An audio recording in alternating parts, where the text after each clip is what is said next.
हाँ जी, प्यारे प्यारे साथियों, कैसे हैं आप लोग? आशा करता हूँ आप लोग बहुत बढ़िया रहेंगे एंड आपका पढ़ाई जोर शोर से चल रहा होगा। बढ़िया हो ना? सब कुछ सही चल रहा है ना? सही चलना चाहिए। आप पढ़ेंगे तो मजा करके पढ़ेंगे ना, ऐसे मतलब घोट घोट के पढ़ने में क्या फायदा है बताओ? पढ़ेंगे तो एकदम दिल से पढ़ेंगे, मजा के साथ पढ़ेंगे, एंजॉय के साथ पढ़ेंगे, ताकि ये हम बर्डन की तरह ना लगे। ऐसा ना हो कि हम पढ़ रहे हैं बट पीछे से कोई जैसे हमको दबा रहा है।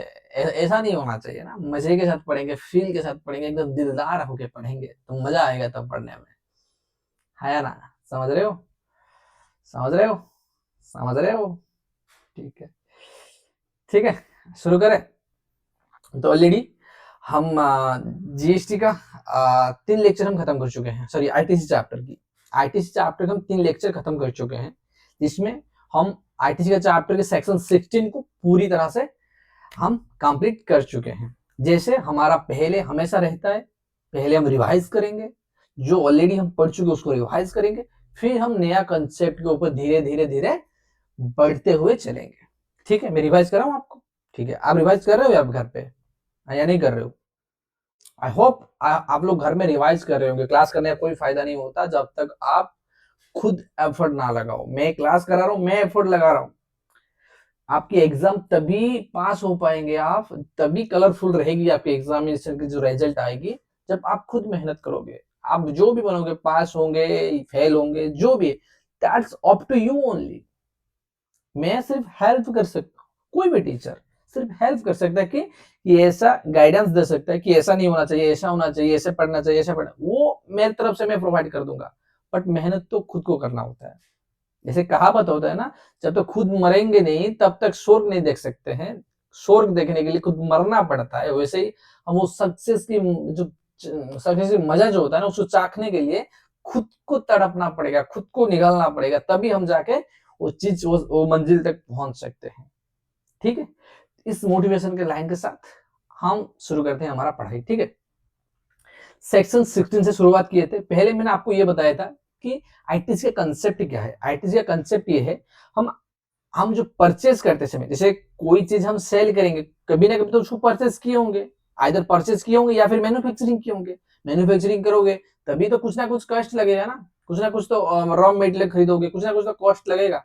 वो कॉस्ट मतलब आइदर कुछ कहीं से परचेज करोगे, जो से मैं रॉ मटेरियल लगेगा तो परचेज कहीं से करोगे, तो परचेज करते समय आपको भी जीएसटी पे किया मतलब किए होंगे आप लोग। तो यही कंसेप्ट बोलते हैं, जो परचेज या फिर मैन्युफैक्चरिंग करते समय आप जो जीएसटी पे किए होंगे, अगर वो आप खुद पर्सनल यूज ना करके बिजनेस पर्पस के लिए आगे उसको बेच रहे हो, जैसे मैन्युफैक्चरिंग किए, उसको फाइनल फाइनल प्रोडक्ट बना के आगे बेच दिए, परचेज किए, परचेज में जो आया उसको थोड़ा सा मार्जिन ऐड करके आगे बेच दिए। अगर ये चीज कर रहे हो, जो आगे जितने बेचने में जो जीएसटी अमाउंट आप कस्टमर से कलेक्ट करोगे, जो आपके कस्टमर होगा उससे आप जितना जीएसटी अमाउंट कलेक्ट करोगे, एंड अब जब परचेजर बन के या फिर मैन्युफैक्चरर बन के जो जीएसटी परचेज करते समय जो जीएसटी पे करके आए होंगे, जो अभी जितना आपके कस्टमर से कलेक्ट करोगे उतना माइनस करने दिया जाएगा, बशर्ते कुछ कंडीशन आपको सेटिस्फाई करनी रहेगी। कुछ कंडीशन ऐसे गवर्नमेंट नहीं दे देगा, कुछ कंडीशन लगाएगी, कुछ मैनर लगाएगी, कुछ मतलब impose of some condition, some restriction लगाएगा। अगर वो कंडीशन, वो आप वो जो शर्तें हैं आप अगर फुलफिल कर पा रहे हो, then you are the eligible for the input tax credit. ये समझ के हम हमारा चैप्टर की शुरुआत किए थे। ठीक है, चैप्टर शुरुआत की पहला सेक्शन हम पढ़े थे, सेक्शन नंबर 16। मैं यहाँ पे एक एक लिख करके आपको रिवाइज करा रहा हूँ, ध्यान से सुनते रहना। ठीक है, ध्यान से सुनते रहना।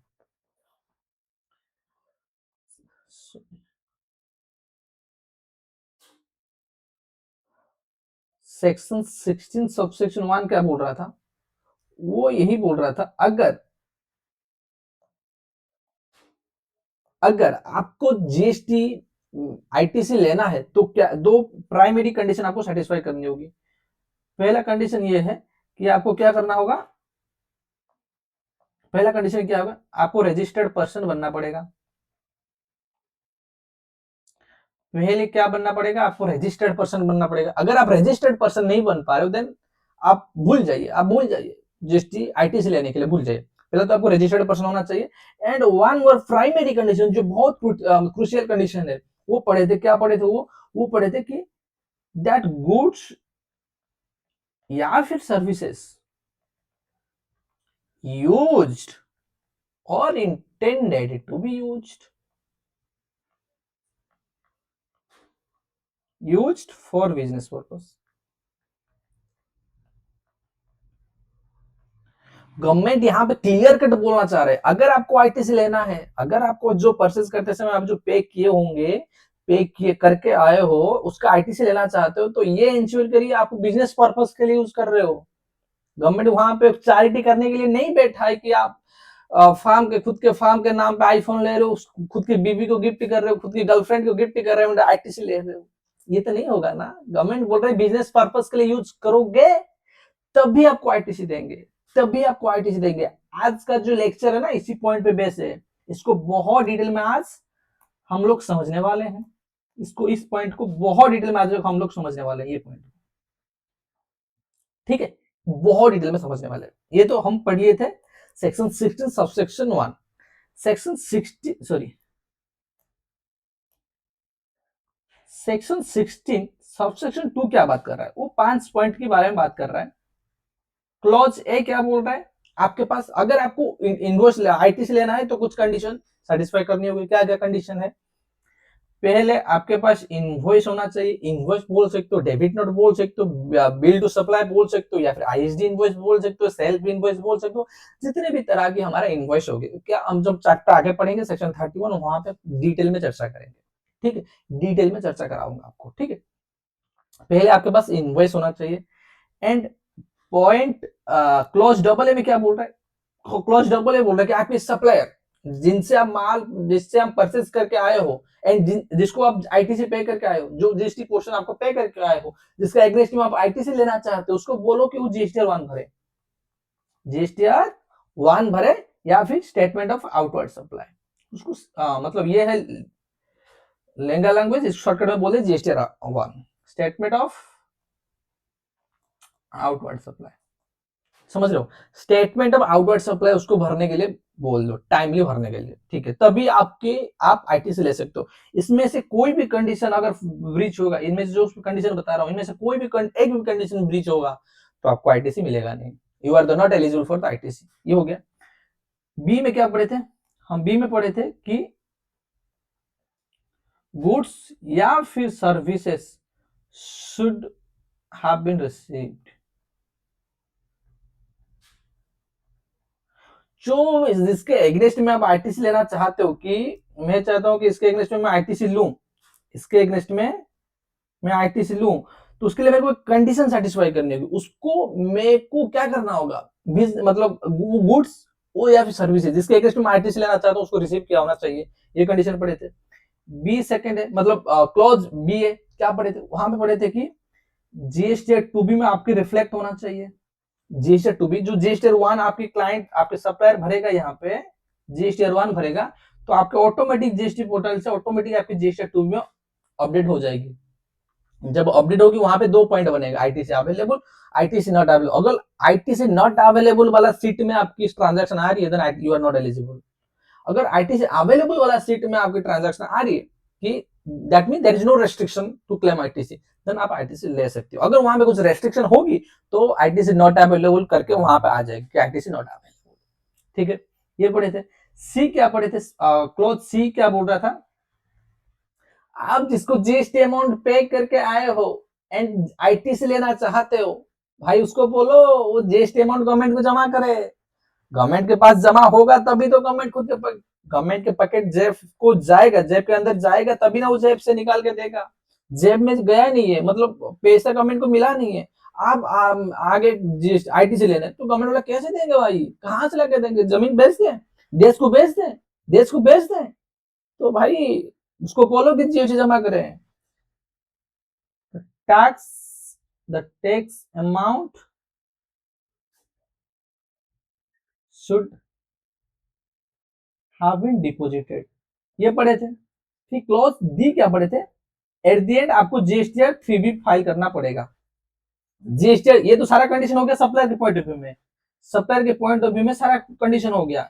और एक कंडीशन क्या होगा, आपको आप तभी क्लेम करो, अभी क्लेम करने के लिए गवर्नमेंट आप जगह झोली दिखाओगे तभी ना आपको अनाज मिलता है, जैसे राशन कार्ड में मिलता है, झोली दिखाओगे तभी ना अनाज मिलता है। अब झोली ही नहीं दिखाओगे तो आपको अनाज कैसे मिल जाएगा? अब झोली ही नहीं दिखाओगे तो आपको अनाज कैसे मिल जाएगा? वैसे ही बोल रहे हैं, अगर आपको आईटीसी लेना है तो जीएसटी 3 भी भरना पड़ेगा, मतलब आपको झोली भरना पड़ेगा, झोली दिखाना पड़ेगा, तभी गवर्नमेंट आपको वहां पे आईटीसी डालेगा।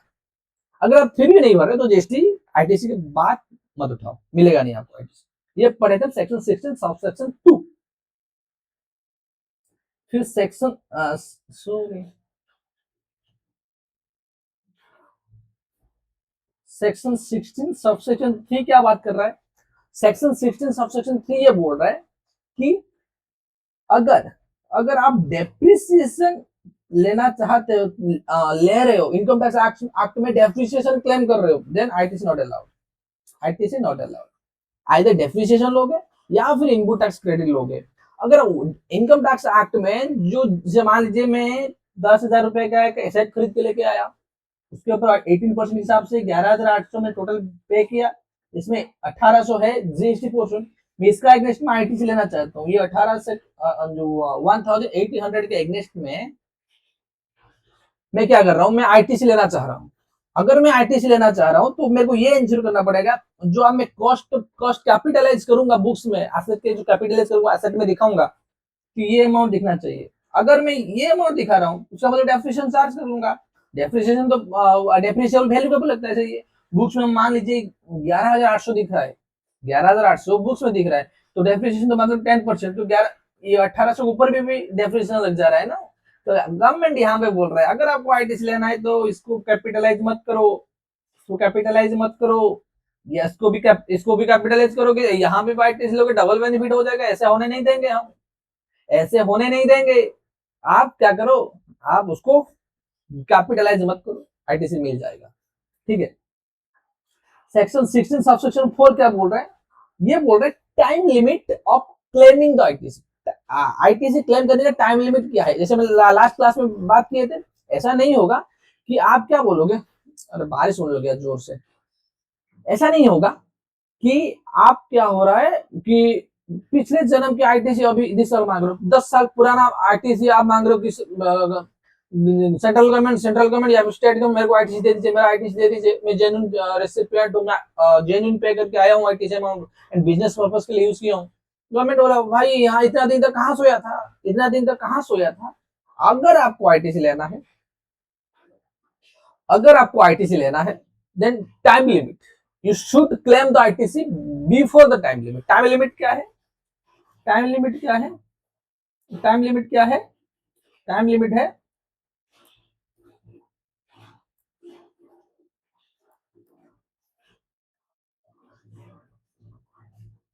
30th November of next financial year or date of filing of annual return, date of filing of annual return, whichever is earlier।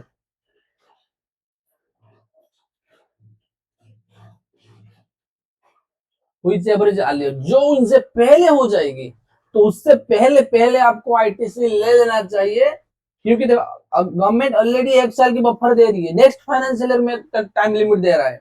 अगर नेक्स्ट फाइनेंशियल ईयर तक आप क्लेम नहीं कर पा रहे हो भाई, आपको नहीं मिलेगा, आपको नहीं मिलेगा। ठीक, ये पढ़े थे यहाँ पे भी एक एक्सेप्शन पढ़े थे। क्या एक्सेप्शन पढ़े थे? यहाँ पे एक्सेप्शन पढ़े थे कि अगर आप एक बार आईटीसी क्लेम करके रिवर्स कर दे रहे हो, जैसे मान लीजिए एक होता है ना 180 डेज का कमी, 180 डेज का लिमिट, क्यों आप रिसिपिएंट, आप आईटीसी लेना चाहते हो, गवर्नमेंट से चाहते हो कि जो 1,000 के ऊपर 180 रुपया जीएसटी पे की, इसका एक नेक्स्ट में आईटीसी चाहते हो, तो ये भी तो होना चाहिए ना। ये भी, ये 180 रुपीज यू एक्चुअली पे टू द रिसिपिएंट। ऐसा भी नहीं होना चाहिए कि एक्चुअली रिसिपिएंट से आप उधार में 180 डेज ऑलरेडी क्रॉस कर गए, वहां पे लिमिट है 180 डेज, 180 डेज ऑलरेडी आपकी क्रॉस कर गई है, आप सप्लायर को पैसा नहीं दियो, सप्लायर को उधार पे लेके आए हो, and 180 days has been crossed, and यहाँ पे 180 रुपीज आप पे नहीं किए हो, उसके अगेंस्ट में आईटीसी लेने आ गए, उसके अगेंस्ट में आईटीसी लेने आ गए, तो गवर्नमेंट बोल रहा है ऐसा नहीं होगा।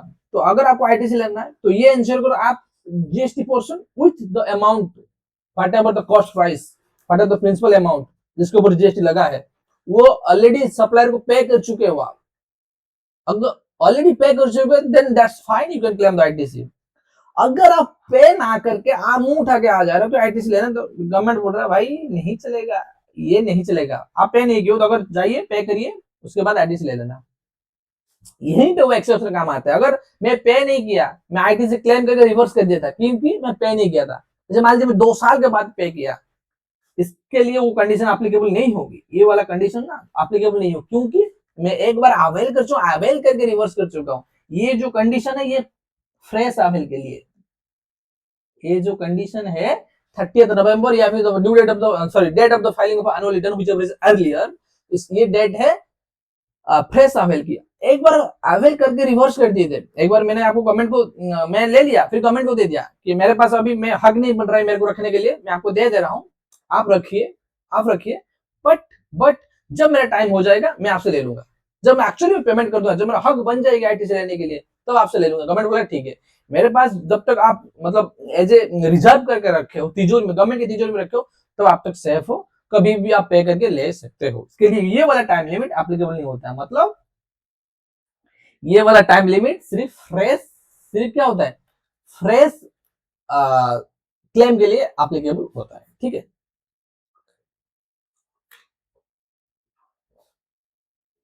ये सेक्शन 16 सबसेक्शन 4 पढ़े थे। सेक्शन 16 सबसेक्शन 5 पढ़े थे कि ये प्रोविजन रिमूवल हो गया, अभी कोई काम का नहीं है।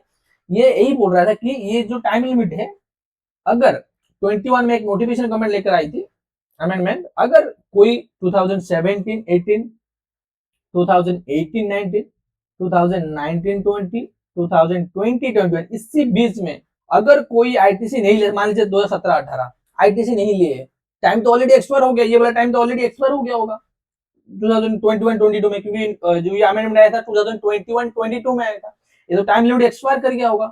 तो गवर्नमेंट यहाँ पे एक रिलैक्सेशन दिया था। अगर आप, क्योंकि जीएसटी नया नया आया था, गवर्नमेंट चाहता है कि इतना हार्श ना बने पहले से, तो अगर कोई इनकेस आईटीसी क्लेम नहीं किया है तो अभी क्लेम कर सकता है, अभी हम पोर्टल खोल देंगे, वो क्लेम कर सकता है। ठीक है, ये थोड़ा सा रिलैक्सेशन दिया गया था।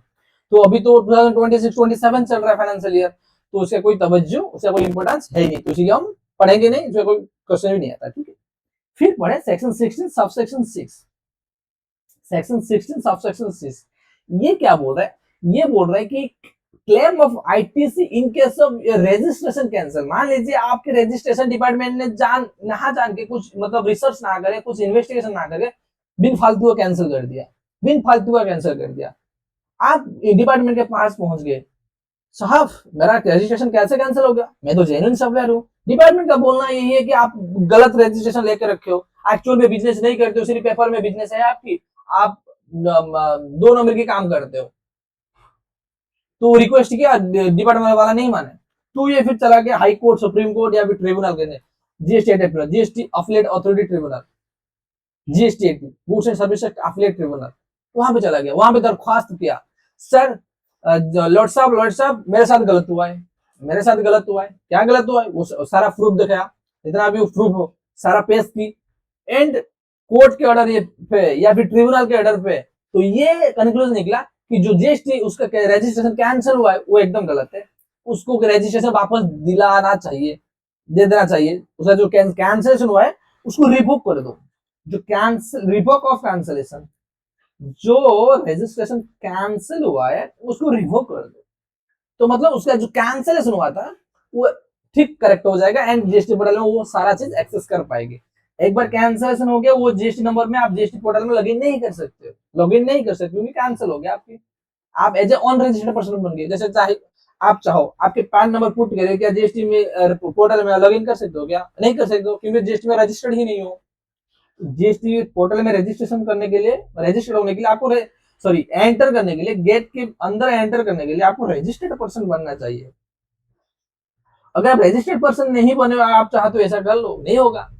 तो फिर जब उसका कैंसिलेशन हुआ था, ये फिर रिवोक हो गया, मतलब उसका कैंसिलेशन सही हो गया, मतलब रजिस्ट्रेशन नंबर सही हो गया, तो बाद में एक्सेस कर सकता है। उसके लिए टाइम लिमिट क्या है for the claiming of the ITC, for claiming of the ITC उसका टाइम लिमिट क्या है, उसका टाइम लिमिट हम पढ़े थे 30 नवंबर, या फिर due date of filing of the annual return, sorry 30 नवंबर या फिर filing of the annual return whichever is earlier, यहाँ पे जो डेट निकला, यहाँ पे जो डेट निकला, मान लीजिए फॉर एन एग्जाम्पल 31 नवंबर, मान लीजिए 30 नवंबर, मान लीजिए 30 नवंबर डेट निकला, एंड नेक्स्ट 30 डे, जो जिस दिन आपकी कैंसलेशन रिवोक हुआ, जैसे मान लीजिए 1 अगस्त में आपकी कैंसलेशन रिवोक हुआ, 1 अगस्त की नेक्स्ट 30 डेज क्या है, 31 अगस्त तक आपको टाइम मिलेगा। अगर आप जीएसटी में रजिस्ट्रेशन मतलब आईटीसी क्लेम करना चाहते हो तो क्लेम कर सकते हो। इसका मतलब कंक्लूजन ये है, अगर जिस दिन आपकी सर्टिफिकेट मतलब जीएसटी रजिस्ट्रेशन रिवोक हुआ, कैंसलेशन रिवोक हुआ, उससे पहले आप मतलब एनुअल रिटर्न भर चुके हो, तो उसका मतलब ये हो गया कि आईटीसी क्लेम करने की मतलब या फिर आईटीसी क्लेम करने की जो ड्यू डेट होता है वो ऑलरेडी लैप्स कर चुका है। आप पूछोगे सर उसका रजिस्ट्रेशन नहीं लिया था, मतलब उसका रजिस्ट्रेशन तो कैंसिल हो गया था, फिर वो आईटीसी कैसे क्लेम किया होगा, मतलब एनुअल रिटर्न कैसे भरा होगा। ऐसे मान लीजिए कि एनुअल रिटर्न नहीं भरा होगा, बट उसे जो ये जो डेट है ना, ये डेट ऑलरेडी क्रॉस कर चुका है, तो एनुअल रिटर्न की डेट है 31 दिसंबर, ऑलरेडी क्रॉस कर चुका है, मतलब जनवरी में उसका रिवोकेशन हुआ, मतलब कैंसिलेशन हुआ। तो गवर्नमेंट बोल रहा है उसके बाद हम 30 डेज की मोहलत देंगे, अगर आपको आईटीसी लेना चाहते हो तो आईटीसी ले लीजिए, 30 डेज की मोहलत देंगे, अगर आप आईटीसी लेना चाहते हो तो आईटीसी ले लेना, उसके बाद आपको आईटीसी लेने के लिए ऑप्शन मिलेगा ही नहीं। इतना पढ़े थे लगभग 20 से 22 मिनट देकर हम अभी तक जितना पढ़े थे एकदम हम उसको पक्का कर लिए। सेक्शन 16 हमारे दिमाग में एकदम क्लियर है। पहला फॉर सेक्शन 16 सबसेक्शन 1 बोल रहा है कि रजिस्टर्ड होना चाहिए बिजनेस पर्पस, उसके बाद इनवॉइस होना चाहिए, जीएसटीआर 1 भरना चाहिए, ये गुड्स एंड सर्विस रिसीव होना चाहिए, 3B सॉरी 2B में रिफ्लेक्ट होना चाहिए, एंड यू शुड सॉरी ये क्या हो गया, उसके बाद क्या हुआ, उसके बाद आप 3B भरोगे तभी आप जीएसटी क्लेम कर सकते हो। डेफिनेशन के वो वाला कंडीशन पढ़ लिए, फॉर आईटीसी क्लेम करने का ड्यू डेट क्या है वो पढ़ लिए, सारा कुछ सेक्शन 16 हमारा कवर हो गया। क्लियर, सेक्शन 16 हम तो हमारा एकदम क्लियर। अभी हम बढ़ेंगे सेक्शन 17 पे, वो क्या बात कर रहा है। एक्चुअली मैं आपको पढ़ाने से पहले मैं क्या करूंगा, बेस समझाने के लिए आपको कोशिश करूंगा क्या बेस बनने वाला है, ठीक है। तो आप एक बार पहले बेस बना लेते हैं, क्योंकि बेबी को बेस पसंद है, आप लोगों को लॉजिक पसंद है, ठीक है। पढ़े हम तो ये जो चीजें पढ़े ये तो बहुत सिंपल है, बहुत सिंपल है, बट एक्चुअल प्रैक्टिकलिटी में तो इतना सिंपल होता नहीं है। जैसे हम क्या पढ़े, जो भी जिसका एग्नेस्ट में आप आईटीसी लेना चाहते हो, दैट गुड्स या फिर that services should be used for business purpose, should be used for business purpose. But ऐसा भी तो हो सकता है, ऐसा भी तो हो सकता है, मान लीजिए ये पेन मैंने परचेज करके लेके आया, ये पेन मैं बिजनेस पर्पस के लिए भी यूज कर रहा हूँ, प्राइवेट पर्पस के लिए भी यूज कर रहा हूँ, ऐसा भी तो हो सकता है ना। जैसे मान लीजिए मैं एक आईफोन लेके आया, मेरे फार्म के नाम में कानन बारिक एंड को 2-3 आईफोन ले आया। एक आईफोन क्या कर रहा हूँ ना, मैं ऑफिस के टाइम में ऑफिस का यूज कर रहा हूँ, और मैं घर जब जा रहा हूँ मेरा बीवी या फिर मेरी बहन या फिर मेरा भाई मेरे फैमिली मेंबर वो फोन यूज कर रहे हैं। एग्जाम्पल फॉर एन एग्जाम्पल, ये क्या हो गया, पार्टली पर business, partly personal, partly personal, ये हो गया, ये एक वाला पॉइंट, ये एक पॉइंट। इसमें आप क्या, जैसे मान लीजिए आप गवर्नमेंट हो, आप मान लीजिए कि ये बोतल के एग्नेस्ट में आप आईटीसी देना चाहते हो, कि अगर आप बिजनेस पर्पस के लिए यूज किए हो, इसके एग्नेस्ट आप आईटीसी ले सकते हो, इसके एग्नेस्ट में आप आईटीसी ले सकते हो, ठीक है। बट आप क्या कर रहे हो ना, उसको पार्टली बिजनेस पार्टली पर्सनल के लिए यूज कर रहे हो, तो आप एज ए गवर्नमेंट आप क्या करोगे बताओ, एज ए गवर्नमेंट आप क्या करोगे, आप यही बोलोगे जितना आप बिजनेस के लिए यूज कर रहे हो उतना आप आईटीसी लीजिए, हम दे देंगे, इसमें कोई इशू नहीं। जो पर्सनल पर्पस के लिए यूज कर रहे हो ना, उसके अगेंस्ट में आईटीसी हम नहीं देंगे, उसके अगेंस्ट में हम आईटीसी नहीं देंगे, क्योंकि आप पर्सनल पर्पस के लिए यूज कर रहे हो। क्लियर, एकदम लॉजिकल, एकदम लॉजिकल, कोई भी मैं अनलॉजिकल बात नहीं कर रहा हूँ। गवर्नमेंट का पहला पॉइंट ऑफ व्यू यही है, दो पॉइंट ऑफ व्यू से गवर्नमेंट आईटीसी, ये दो चीज में गवर्नमेंट बहुत स्ट्रिक्ट है। क्या है, बिजनेस पर्पस के लिए यूज होना चाहिए, बिजनेस पर्पस के लिए। दूसरा पॉइंट मैं आगे बताता हूँ, ये पहला पॉइंट खत्म होने के बाद मैं बताता हूँ, ठीक है। अगर आप 50% बिजनेस एंड 50% पर्सनल यूज के लिए कर रहे हो, गवर्नमेंट स्ट्रिक्टली बोल देगा जितना बिजनेस के लिए यूज कर रहे हो उतना पे आईटीसी देंगे, और जितना पर्सनल पर्पस के लिए यूज कर रहे हो ना उसका मजा ले रहे हो आप, हम आईटीसी नहीं देंगे, हम आईटीसी नहीं देंगे। क्लियर कट मना कर रहे थे, आईटीसी नहीं मिलेगा आपको। तो एक पॉइंट क्लियर हो गया। हम समझे, अगर कोई भी चीज कोई भी सामान partly business partly personal purpose के लिए यूज हो रहा है, जितना प्रोपोर्शन बिजनेस पर्पस के लिए यूज हो रहा है, आईटीसी का उतना प्रोपोर्शन ही मिलेगा। मान लीजिए 15% का एग्जाम्पल है। मान लीजिए मैं 1800 रुपया जीएसटी पे करके आया, तो कितना हम 1800 रुपया टोटल जीएसटी पे करके आया, तो कितना मेरे को आईटीसी मिलेगा इंटू 50%, क्योंकि ये एक्चुअली 50% यूज हो रहा है बिजनेस पर्पज के लिए। तो 50% मतलब 900 मेरे को मिलेगा, मेरे को 900 मिलेगा ये आईटीसी। ये जो बाकी तो रिमेनिंग 900 डिस्क्वालीफाई, मतलब आईटीसी मिलेगा नहीं, आईटीसी मिलेगा नहीं। ठीक है, हो गया। ये हो गया हमारा पहला पॉइंट, ये हो गया हमारा पहला पॉइंट। दूसरा पॉइंट हम क्या बात कर रहे हैं, गवर्नमेंट क्या बोल रहा है, गवर्नमेंट का मेरे को ध्यान से सुनना, गवर्नमेंट का एकदम पॉइंट ऑफ व्यू क्लियर है। गवर्नमेंट बोल रहा है क्या, अगर आप बिजनेस पर्पज के लिए यूज कर रहे हो तो हम आईटीसी दे देंगे, और एक कंडीशन भी आपको सेटिस्फाई करना चाहिए साइमल्टेनियसली। एंड वो जो एसेट या फिर जो इनपुट सर्विसेज एग्नेस्ट में आप आईटीसी लेना चाहते हो वो इफेक्ट नहीं करना चाहिए एग्जाम सप्लाई करने के लिए। क्या बोल रहे हो, कुछ समझ नहीं आया, कुछ समय एग्जाम्पल लेते हैं, एग्जाम्पल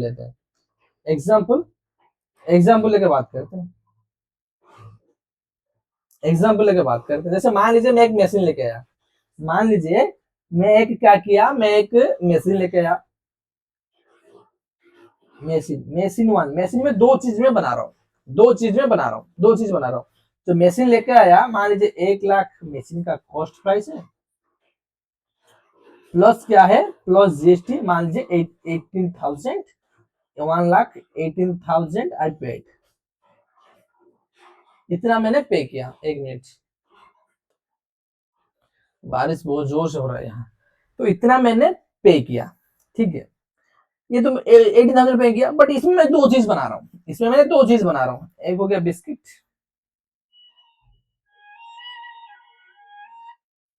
क्या क्या बना रहा हूँ, बिस्किट, एक हो गया फ्लोर मतलब आटा।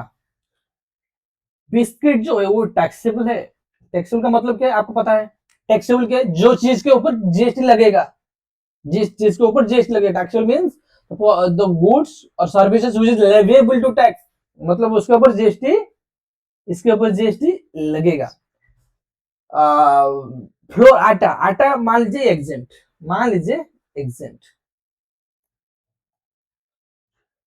मतलब इसके ऊपर ये टैक्सेबल नहीं होगा तो जीएसटी लगेगा ही नहीं, इसके ऊपर जीएसटी। मैं इंट्रोडक्शन वाला चैप्टर में सही से बताया था आपको, अगर दो चीज में लेवी नहीं हो रहा है, इसे वो उधार वाला एग्जाम्पल आपको दिया था, याद आ रहा है, मैं आपको 100 रुपया उधार दिया हूं, तो मेरा राइट से आपको 100 उधार देना, मांगने के लिए कि हाँ मैं आपके ऊपर मैं आपको कोई कुछ उधार दिया ही नहीं हूं, मतलब यहाँ पे जीएसटी मतलब रेस्पेक्टिव में बात करें कि आपको आईटी जीएसटी देना बन ही नहीं रहा है, आपको जीएसटी देना नहीं हो रहा है, तो आप क्या जीएसटी दोगे, नहीं दोगे। वैसे ही एग्जेम्प्ट मतलब उसका जीएसटी देना हो नहीं रहा है, मतलब उसका जीएसटी लायबिलिटी अराइज नहीं हो रहा है। ठीक है, वो हो गया एग्जेम्प्ट।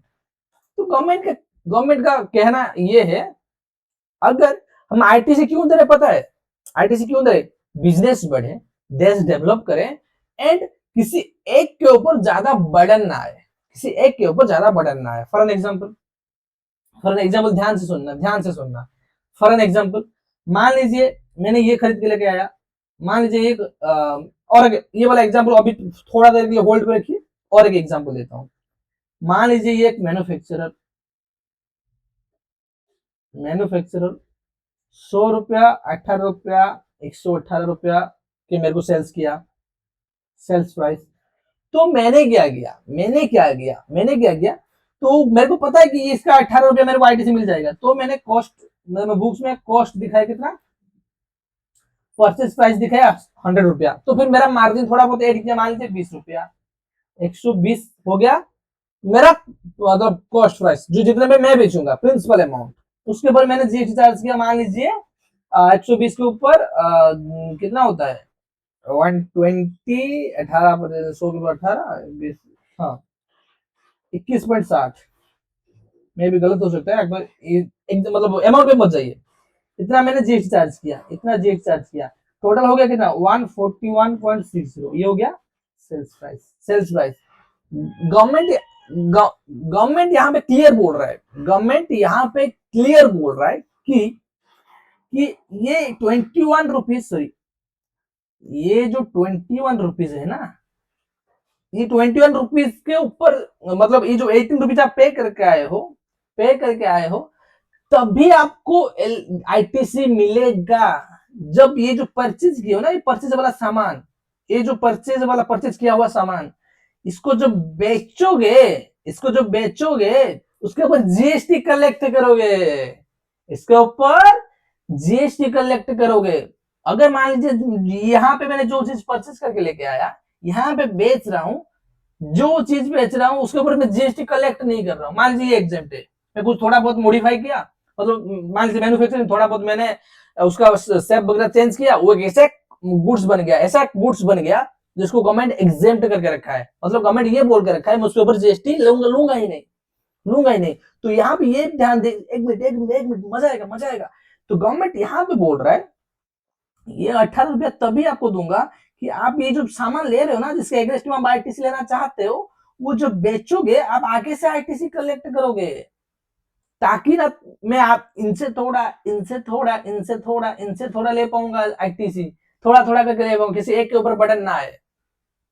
अगर मान लीजिए ये जो बेच रहे हो, मान लीजिए ये अल्टरनेट वन हो गया, मान लीजिए सेम एग्जाम्पल हम करते हैं, 100 रुपया 20 रुपया उसका मार्जिन एड किया, 120 में बेच दे रहा है, 120 में सेलिंग प्राइस हो गया, उसका सेलिंग प्राइस कोई भी जीएसटी एड नहीं किया, क्योंकि मान लीजिए ये हो गया एग्जेम्प्ट, मान लीजिए फॉर एग्जाम्पल ये एग्जेम्प्ट हो गया। तो गवर्नमेंट बोल रहा है भाई आगे से तो मेरा बिजनेस हो नहीं रहा है, आगे से तो मेरे का कोई आगे से तो मेरा कोई रेवेन्यू आ नहीं रहा है, आप तो आगे से जीएसटी चार्ज नहीं कर रहे हो, कंज्यूमर को क्यों जीएसटी आईटीसी वो जीएसटी बोलते हैं ना कि लेवियन 1% and collected from another person. Actual pinch किसको जाता है, जो मतलब अल्टीमेट कंज्यूमर है, डेस्टिनेशन बेस्ड टैक्स क्यों बोलते हैं, जो अल्टीमेट कंज्यूमर है उसको पिंच, उसके पॉकेट में कट रहा है पैसा, उसके पॉकेट को लग रहा है पैसा। तो गवर्नमेंट यहाँ पे क्लियर बोल रहा है अगर आप जो चीज के अगेंस्ट में आईटीसी लेना चाहते हो, अगर वो सामान बेचने पे आगे से आईटीसी कलेक्ट नहीं होगा, आगे से क्या होगा, आगे से आईटीसी कलेक्ट नहीं करोगे, तो फिर हम आईटीसी नहीं देंगे भाई। आईटीसी तभी देंगे जब वो चीज आप आगे से बेच के उसके ऊपर भी जीएसटी अमाउंट कलेक्ट करके लेकर आओगे, जैसे कलेक्ट करके लेकर आओगे तभी हम हमको देंगे। ऐसा नहीं होगा कि आप आईटीसी, जैसे ऐसा ऐसा कंडीशन होगा तो एवरी कस्टमर, जैसे मैं कोई चीज परचेज करके गया हूं, मेरे को आईटीसी मिलना चाहिए, मेरे को क्यों नहीं मिल रहा है, क्योंकि मैं आगे किसी को बेच नहीं रहा हूं। अगर मान लीजिए मैं बेच रहा हूं, मैं जीएसटी कलेक्ट नहीं कर रहा हूं, मान लीजिए किसी को बेच दिया, 100 रुपए का बिस्किट लेके खरीद के लेकर आया था, सामने वाला बोला मेरे को जोर से भूख लग रहा है, मेरा बोला कि 100 रुपया दे, ले ले बिस्कुट, उसको दे दिया, बट उसको जीएसटी अमाउंट कलेक्ट नहीं कर रहा हूं ना। तो गवर्नमेंट एकदम क्लियर बोल रहा है, एकदम क्लियर बोल रहा है, अगर आपको आईटीसी लेना है, अगर आपको आईटीसी लेना है तो सामने आगे जो चल के जो आप बेचोगे उसके ऊपर जीएसटी कलेक्ट करो, उसके ऊपर जीएसटी कलेक्ट करो। कलेक्ट कब करोगे, जिसके ऊपर, अगर वो प्रोडक्ट के ऊपर टैक्सेबल है, अगर वो प्रोडक्ट, एक मिनट, अगर वो प्रोडक्ट क्या है, अगर वो प्रोडक्ट टैक्सेबल है, ऐसे मान लीजिए ऐसे बिजनेस में आप डील कर रहे हो, वो आगे जो बेचने जा रहे हो वो एग्जाम्प्ट है, गवर्नमेंट उसको एग्जाम्प्ट करके रखा है। मतलब मैंने ये मान लीजिए मैन्युफैक्चर, आप थोड़ा बहुत जैसे आटा का एग्जाम्पल ले लीजिए, आटा का एग्जाम्पल ले लीजिए, ये मशीन क्या किया, 1 लाख रुपए में खरीद के लेके आया, 18,000 वो जीएसटी पे करके 1,18,000 हो गया। वो चाहते हैं कि मैं डेप्रिसिएशन क्लेम नहीं करूंगा, जो सेक्शन 16 सब सेक्शन 3 में बात की है, मैं डेप्रिसिएशन क्लेम नहीं करूंगा, मेरे को आईटीसी चाहिए, आईटीसी चाहिए। बट गवर्नमेंट बोल रहे हैं हम दे देंगे आईटीसी, दे देंगे आईटीसी, बट वो मशीन से आप जो बना के बेचोगे, जो बना के बेचोगे वो भी टैक्सेबल होना चाहिए भाई, वो भी टैक्सेबल होना चाहिए। जैसे बोलते हैं ना पैसा से पैसा बनता है, गवर्नमेंट सेम कंसेप्ट यहाँ पे एप्लीकेबल करता है। अगर आपको आईटीसी लेना है, आगे से आईटीसी कलेक्ट करके लेकर आइए। मतलब जीएसटी, अगर आपको जीएसटी का कैशबैक चाहिए, मतलब आईटीसी चाहिए, आगे से जीएसटी कलेक्ट करके लेकर आइए।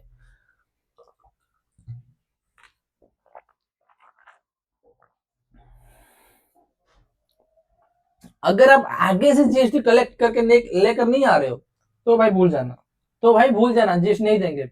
आप कब कलेक्ट नहीं करोगे, जब वो प्रोडक्ट एग्जाम्प्ट होगी, एग्जाम्प्ट होगा तो आप जीएसटी चार्ज नहीं कर सकते हो। ये तो जीएसटी का फंडामेंटल प्रिंसिपल है। अगर कोई कुछ चीज है एग्जाम्प्ट है तो जीएसटी चार्ज नहीं कर सकते हो। जैसे मान लीजिए यहाँ पे 18,000, मान लीजिए वो जो मशीन खरीद के लेके आया, 18,000 जीएसटी पे किया, 50% बिस्किट के लिए यूज करता है, मतलब जितना भी टर्नओवर होती है 50% बिस्किट की टर्नओवर होती है, टर्नओवर बेसिस में हम डिवाइड करते हैं, ठीक है। इसका आटा की टर्नओवर 50% होता है। गवर्नमेंट क्लियर बोलता है भाई 18,000 जीएसटी पूरा नहीं देंगे, जो जो बिस्किट के लिए यूज हो रहा है ना टैक्सेबल के लिए, उतना पे ही हम आईटीसी देंगे। मतलब ये जो है ना, ये जो 50,000 into 50%, sorry 18,000, my bad 18,000 into 50%, 9,000 आपको जीएसटी मिलेगा, 9,000 आपको जीएसटी आईटीसी मिलेगा। ये जो इसके अगेंस्ट में जो सॉरी,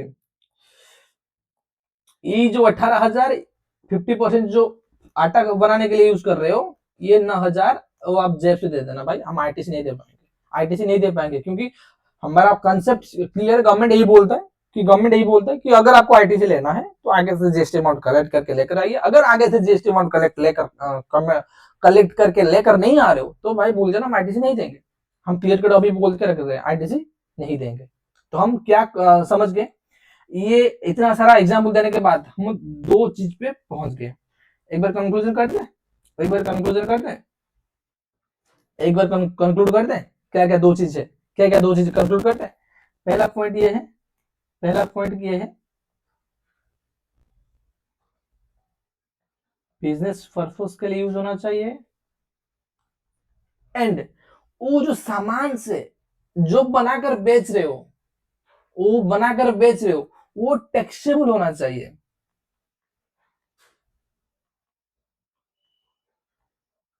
टैक्सेबल सप्लाई करने के लिए काम में आना चाहिए। टैक्सेबल सप्लाई करने के काम में आना चाहिए। अगर टैक्सेबल सप्लाई करने के काम में नहीं आ रहा है तो उसका आईटीसी मिलेगा नहीं, क्योंकि आगे से आप आईटीसी अमाउंट कलेक्ट करके नहीं ला पाओगे, तो आईटीसी आपको मिलेगा नहीं। Are you getting my point और नॉट? ठीक है, तो इसका एग्नेस्ट क्या ये होगा, आईटीसी अवेलेबल। आईटीसी आईटीसी कब मिलेगा नहीं, इसका ऑपोजिट, पर्सनल पर्पस के लिए यूज कर रहे हो, या फिर एग्जाम सप्लाई करने में काम में आ रहा है, एग्जाम सप्लाई करने की काम में आ रहा है, काम में आ रहा है। अगर ये चीज होगा तो आईटीसी मिल जाएगा, ये चीज होगा तो आईटीसी नहीं मिलेगा। क्लियर, लॉजिक भी क्लियर। गवर्नमेंट क्या बोलना चाहते हैं, गवर्नमेंट चाहता है कि अगर वो जो फ्लो ऑफ ट्रांजैक्शन जब तक बना रहेगा, मतलब आप जीएसटी पे करके आए, फिर आगे से बेच रहे हो तो जीएसटी कलेक्ट करके लेकर आ रहे हो, तो ऑलरेडी जो पे करके आए उसको आईटीसी दे देंगे। आप जो कलेक्ट करोगे, किसी से परचेज किए होंगे, किसी एक ने आपसे परचेज किया होगा, हाँ या ना। जो वो परचेज करेगा तो वो बेचेगा आगे। अगर वो बेच नहीं रहा है तो उसको आईटीसी नहीं मिलेगा। अगर वो आपसे आगे से बेच रहा है तो फिर आगे से भी जीएसटी कलेक्ट करके लेके आएगा ना, आगे से बेचेगा तो जीएसटी कलेक्ट करके लेकर आएगा। तो गवर्नमेंट बोल रहा है जब तक जीएसटी कलेक्ट हो रहा है तब आईटीसी लेते जाइए। एक बार जीएसटी पर मतलब कस्टमर से, जो अल्टीमेट कस्टमर है या फिर अल्टीमेट रेसिपिएंट कंज्यूमर जो भी बोलो, अगर उनसे जीएसटी अमाउंट कलेक्ट करना बंद हो गया तो जो उसका जो मतलब इमीडिएट पिछला वाला ट्रांजैक्शन जो बेच रहा है, जो जीएसटी अमाउंट कलेक्ट नहीं कर रहा है, जो परचेज के टाइम में जो जीएसटी पे करके आया होगा उसका आईटीसी नहीं देंगे। मतलब जब तक फ्लो ऑफ ट्रांजैक्शन बना रहेगा तब तक आईटीसी लेते रहना। अगर फ्लो ऑफ ट्रांजैक्शन बीच में कहीं पे भी ब्रीच हुआ तो आपको आईटीसी मिलेगा ही नहीं। ठीक है, क्लियर, एकदम बेस क्लियर। फिर हम आगे बढ़ेंगे। एक बार बेस क्लियर हो गया तो हम आगे बढ़ सकते हैं। ये हो गया सेक्शन 16 अपोर्शनमेंट ऑफ क्रेडिट। हम समझ लिए कि अब कब कब आईटीसी मिलेगा, क्या क्या कंडीशन सेटिस्फाई करनी होगी, क्या चीजें आपको मानना पड़ेगा तभी आपको आईटीसी मिलेगा। फिर हम आएंगे कुछ प्रैक्टिकल सिनेरियो में, अगर कोई चीज थोड़ा पर्सनल, थोड़ा बिजनेस, या फिर थोड़ा टैक्सेबल सप्लाई करने में काम आ रहा है, या थोड़ा एग्जेम्प्ट सप्लाई करने में काम आ रहा है। जैसे हमने मेसने वाला एग्जांपल लिए, वो बिस्किट भी बना रहा है, वो आटा भी बना रहा है। बिस्किट टैक्सेबल है, आटा एग्जेम्प्ट है। जित मतलब मान लीजिए बिस्किट के लिए 50%, आटा के लिए 50% यूज में आ रहा है।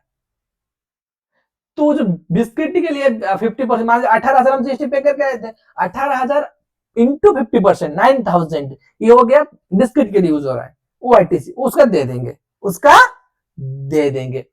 अगर वो जो आटा के लिए यूज हो रहा है ना, वो आटा के लिए जो 18,000 इंटू 50%, जो 50% आटा के लिए यूज हो रहा है, वो जो 9,000 है, 9,000 है, इसके एग्नेस्ट में आईटीसी मिलेगा ही नहीं, इसके एग्नेस्ट में आईटीसी मिलेगा ही नहीं। क्लियर? 2 मिनट का ब्रेक ले लेते हैं।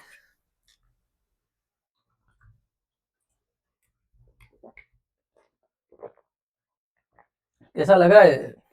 अच्छा लग रहा है ना? मजा आ रहा है कंसेप्ट पढ़ के? मजा आ रहा है? ठीक है, बड़े 2 मिनट हो गया। रेस्ट हमारे, रेस्ट लेने की फुर्सत नहीं है, मेहनत करते जाना है, थकना नहीं है भाई, मेहनत करते जाना है, जब तक जान है तब तक करेंगे मेहनत। ठीक है। Opportunity of credit, opportunity of, अरे यार क्या हो गया यार, अपॉर्चुनिटी ऑफ क्रेडिट क्या बोल रहा है? ठीक है, वेयर द गुड्स, जो आपको मैंने बेस क्लियर कराया, एग्जैक्टली वही पॉइंट। अगर आप बेस मतलब जो 15 मिनट अभी जो 15 मिनट आपसे बात किया, अगर आप ध्यान से सुनेंगे तो अब खुद पढ़िए, समझ में आ गया, आगे आ जाएगा आपको, समझ में एकदम क्लियरली आ जाएगा आपको क्या बोलना चाह रहा है। ठीक है, क्या बोल रहे हैं? वेयर द गुड्स और सर्विसेज और both are used by registered person partly for the purpose of any business and partly for the other purpose, other purpose मतलब पर्सनल, जो बिजनेस के लिए यूज नहीं होता है तो और क्या रह गया, पर्सनली के लिए रह गया। The amount of credit, the amount of credit, जो हमारा एग्जाम्पल में, मशीन वाला एग्जाम्पल में 18,000, हमारा एग्जाम्पल में 18,000 साल भी रेस्ट्रिक्टेड, साल गौर करना, साल भी रेस्ट्रिक्टेड, रेस्ट्रिक्ट हो जाएगा to so much of the input tax is attributable to the purpose of his business, जितना बिजनेस पर्पस के लिए एट्रीब्यूटेबल है। हमारा मशीन के केस में एट्रीब्यूट कितना था? 50%, मतलब 9,000, 9,000 तक रेस्ट्रिक्ट, मतलब मैक्सिमम आप 9,000 की आईटीसी ले सकते हो, बाकी 9,000 लैप्स हो जाएगा, आईटीसी मिलेगा ही नहीं, मिलेगा ही नहीं। क्या बोल रहा है? shall be restricted to so much of the input tax is attributable to the purpose of the business, जितना बिजनेस पर्पस के लिए यूज आ रहा है, मतलब बिजनेस पर्पस के लिए जितना एट्रीब्यूटेबल है उतना का आईटीसी मिल जाएगा, बाकियों का आईटीसी मिलेगा ही नहीं, बाकियों का आईटीसी मिलेगा ही नहीं। Getting my point? क्लियर एकदम? आगे बढ़े, एक बार थम्स अप दे दीजिए। अगर वीडियो को लाइक नहीं किया अभी तक देख रहे हो भाई, गलत कर रहे हो, इतना मेहनत कर रहे हैं, लाइक करने में क्या जाता है आपको, लाइक तो कर सकते हो ना, लाइक तो कर सकते हो, तो कर दीजिए फटाफट। तब तक हम हमारा कंसेप्ट एकदम मजबूती से आगे बढ़ाते हुए चलते हैं। ठीक है, एक एग्जाम्पल से बात करते हैं, ये वाला तो हो गया, इसका एक एग्जाम्पल ले लेते हैं ताकि क्लियर हो जाए एकदम। डीलर राकेश, कोई एक डीलर है जिसका नाम है राकेश, इन दिल्ली, दिल्ली का है, प्रोक्यूर्स इनपुट और ₹1,000 from a dealer Yuvraj in Delhi. एक डीलर राकेश है जो कुछ सामान खरीद के लेकर आया 1,000 रुपया की, जो सप्लायर कौन है? युवराज इन दिल्ली, दिल्ली इटसेल्फ, दोनों supplier and recipient both are in Delhi, मतलब इंटरेस्टेड होगा। Supplier and recipient if they are in the situated in the same state, every same UT, क्या बोलते हैं? Intrastate transactions, intrastate supply. Assuming GST rate are 18%, मतलब क्या हो जाएगा, यहाँ पे एग्जाम्पल साथ साथ करते जाते हैं। 1,000 रुपया 180, 18%, ये 1180 पे करके आया होगा राकेश ने पे किया होगा। ठीक है, राकेश ने पे किया होगा। सीजीएसटी 90 SGST 90, ये वाला 90, ये 90, ठीक है 90। Now a dealer Rakesh use this input, जो इनपुट्स मान कोई भी इनपुट एक्स जो इनपुट्स लेकर आया, do not dealer Rakesh usually inputs making outward supply. The use now a dealer Rakesh uses this input for making outward supplies of goods, out of which goods of rupees 500 are subject to GST and goods 500 are used by Rakesh for his personal use. जो 1000 रुपए की सामान लेकर आया वो 500 क्या 500 की सामान बिजनेस पर्पस के लिए यूज किया एंड 500 की सामान पर्सनल पर्पस के लिए यूज किया। तो मतलब क्या हो गया 50% business and 50% personal, 50% business and 50% personal. अगर वो दो कंडीशन हो रही है देन क्या होगा, तो जो आईटीसी है ना, ये जो 180 रुपीज, ये जो 180 रुपीज जो आईटीसी है वो रेस्ट्रिक्ट हो जाएगा। क्या बोल रहा, shall be restricted attributable to business purpose। Business purpose के लिए कितना है 500 रुपया, 500 रुपया हम जाएंगे तो परसेंटेज में कितना हो रहा है 500 डिवाइडेड बाई 1000 इंटू 100, 50%, 50% हो जाएगा 50%। तो 50% जो 180 रुपीज में 50% आईटीसी मिलेगा और 50% आईटीसी मिलेगा नहीं। उसका मतलब 45 rupees CGST, 45 rupees SGST ITC मिलेगा, बाकी 45 SGST 45 IGST sorry 45 CGST 45 SGST ITC मिलेगा नहीं, मतलब आधा आधा हो जाएगा क्योंकि यहाँ पे प्रोपोर्शनलिटी भी आधा आधा है, ठीक है। तो यहाँ पे आंसर है thus in this case credit are allowed only 50% of the supplies which are used for business purpose, credit of only rupees 45 CGST and 45 SGST shall be admissible। Clear, एकदम क्लियर या फिर कोई डाउट है बता दो, एकदम clear या फिर कोई भी डाउट है बता दो। अगर कोई डाउट नहीं है तो आगे बढ़े, सेक्शन 17 सबसेक्शन 2 पे पढ़े। क्लियर,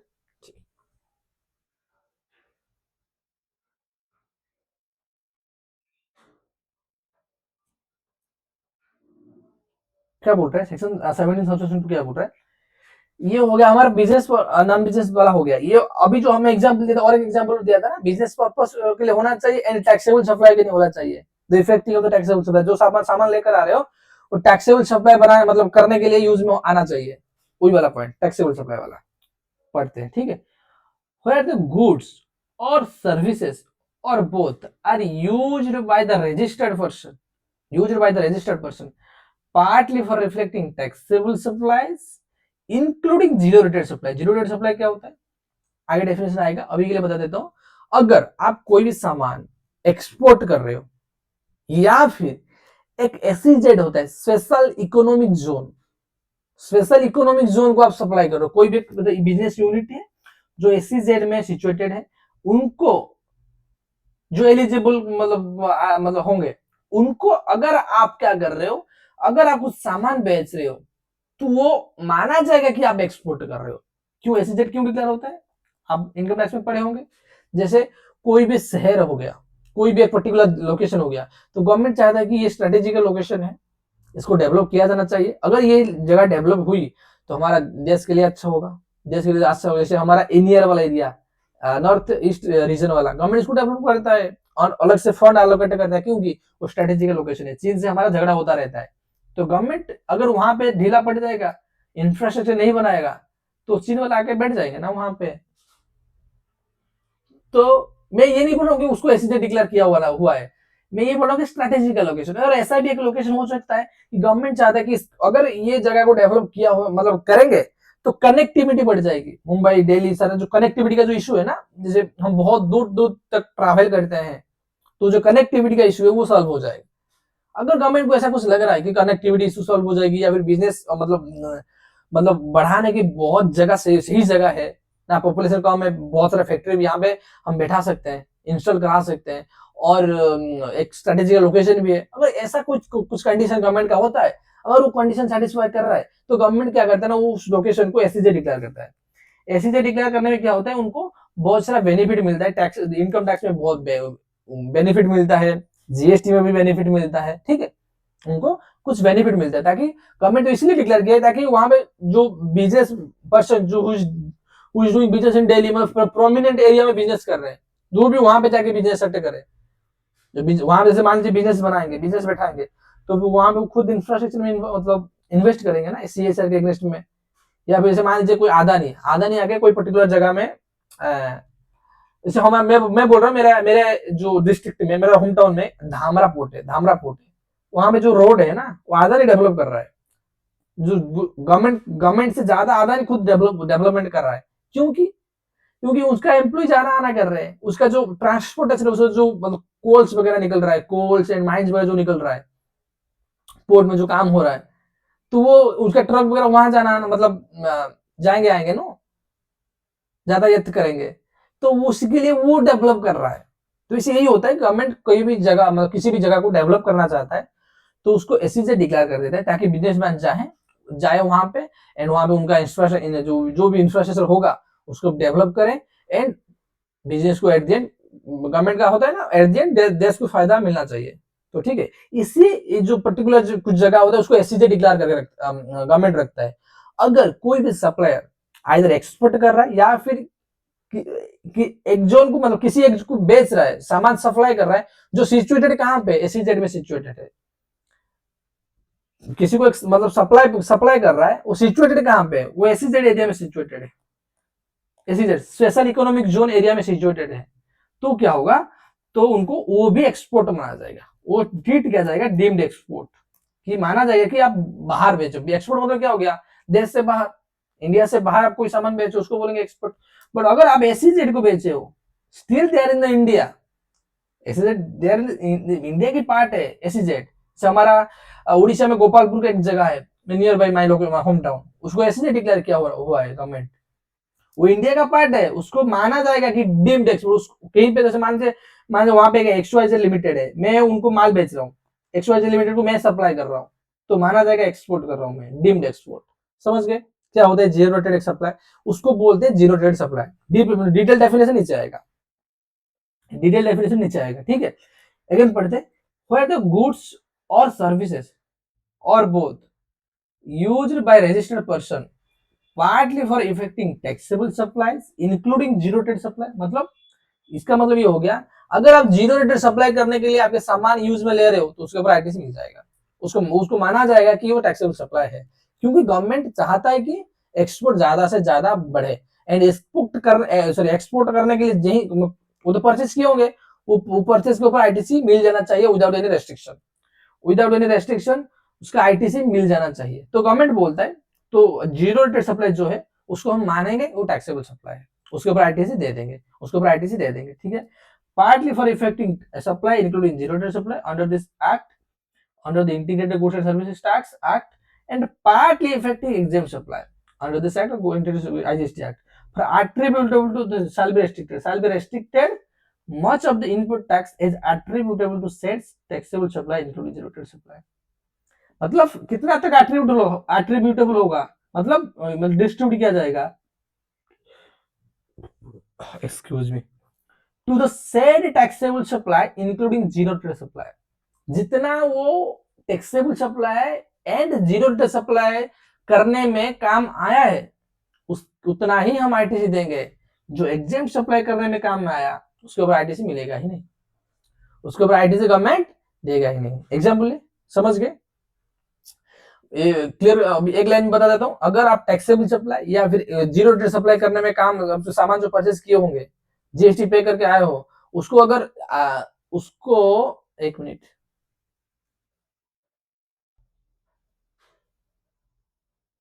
उसको अगर क्या कर रहे हो, उसको टैक्सेबल सप्लाई या फिर जीरो डे सप्लाई करने में काम में ले रहे हो तो देन तो ITC मिल जाएगा। अगर वो जो सामान परचेस करके आए हो उसके ऊपर GST पे करके आए हो एंड आप you are interested to take the ITC and you are effecting the exempt supply from that supply, जो परचेस करके लेकर आए हो उसको एग्जेम्प्ट सप्लाई करने में काम में ले रहे हो, देन आपको ITC मिलेगा नहीं, एग्जाम्पल है, एग्जाम्पल दिया हुआ एक, मतलब कंक्लूजन क्या हो गया, टैक्सेबल सप्लाई है देन ITC मिल जाएगा, एग्जेम्प्ट सप्लाई है ITC मिलेगा नहीं, जीरो रेटेड सप्लाई है ITC मिल जाएगा, ठीक है।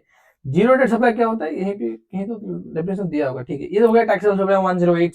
Zero rated supply section 2 clause 23 of IGST act में डिफाइन हुआ है, क्योंकि जीरो रेटेड सप्लाई IGST लगता है, एक्सपोर्ट माना जाता है ना, एक्सपोर्ट माना जाता है तो हम आईजीएसटी कब लगता है? From one state to another state, यहाँ तो one country to another country हो गया, उसके ऊपर आईजीएसटी लगेगा, इसीलिए आईजीएसटी एक्ट में डिफाइन किया गया है। ठीक है, zero rated supply to have the same meaning as assigned to section 60, खुद नहीं बता रहा है वो, बटा सेक्शन 60 में जो बताया गया वो मान लेना कि वो जीरो रेटेड सप्लाई है, उसको मान लेना वो जीरो रेटेड सप्लाई है। ठीक है,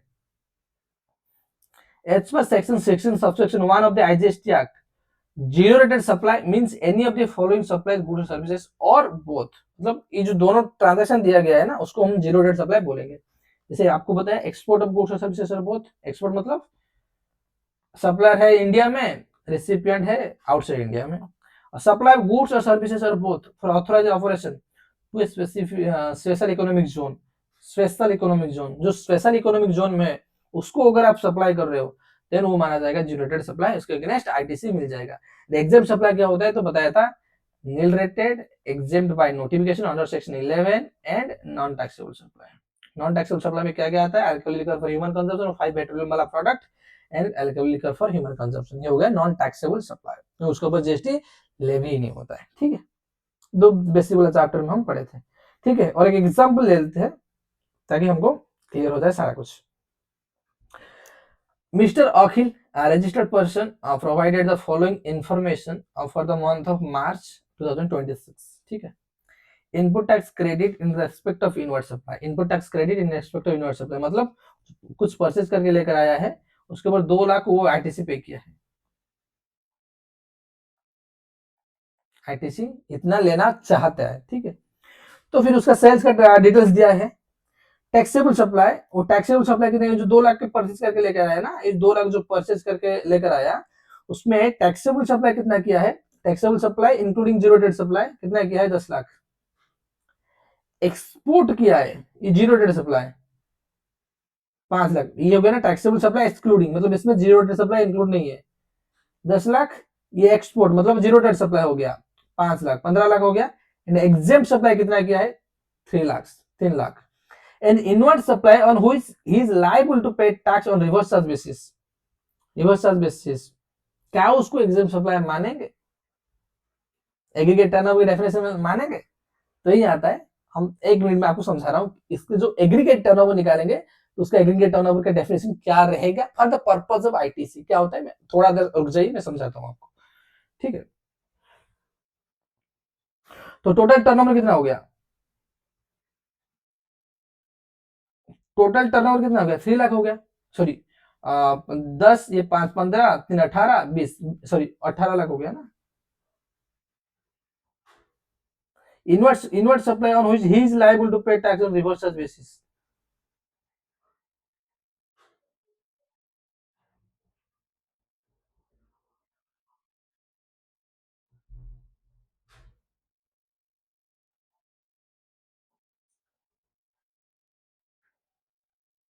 ठीक है, इसमें कॉन्सेप्ट यूज है, आई थिंक वो यूज नहीं हुआ होगा यहाँ पे। तो मैंने क्या करता हूँ, पहले वो एग्रीगेट टर्नओवर वाला क्राइटेरिया जो सेक्शन 17 सबसेक्शन 3 पढ़ लेते हैं, एक बार ये वाला पढ़ लेते हैं, इसके बाद मैं आपको समझाता हूँ कि एक्चुअली वो क्या बोलना चाह रहे हैं, क्योंकि मैं वो वाला कॉन्सेप्ट अभी तक आपको पढ़ाया नहीं हूँ। अगर आपको पढ़ाया नहीं हो तो आपको यहाँ पे समझ में नहीं आएगा, तो इससे बेहतर होगा कि पहले हम एक बार वो कॉन्सेप्ट पढ़ लेते हैं। एक बार कॉन्सेप्ट पढ़ लेंगे तो यहाँ पे आपको खुद से खुद समझ में आ जाएगा एक बार बोलने पे ही। ठीक है, ठीक है, तो क्या मैं कहना चाह रहा हूं, क्या हो गया?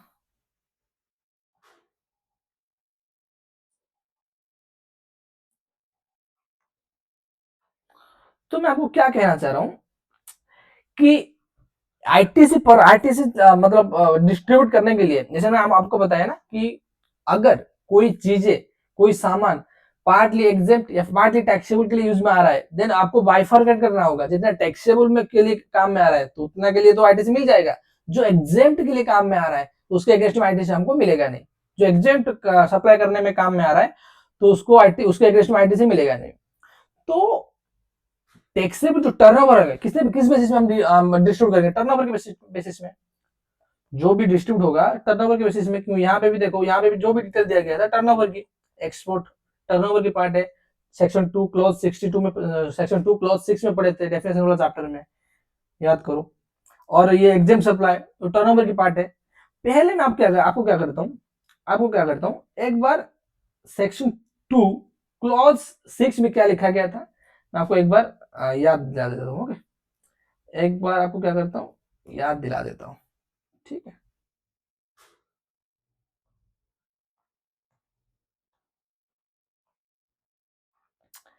Aggregate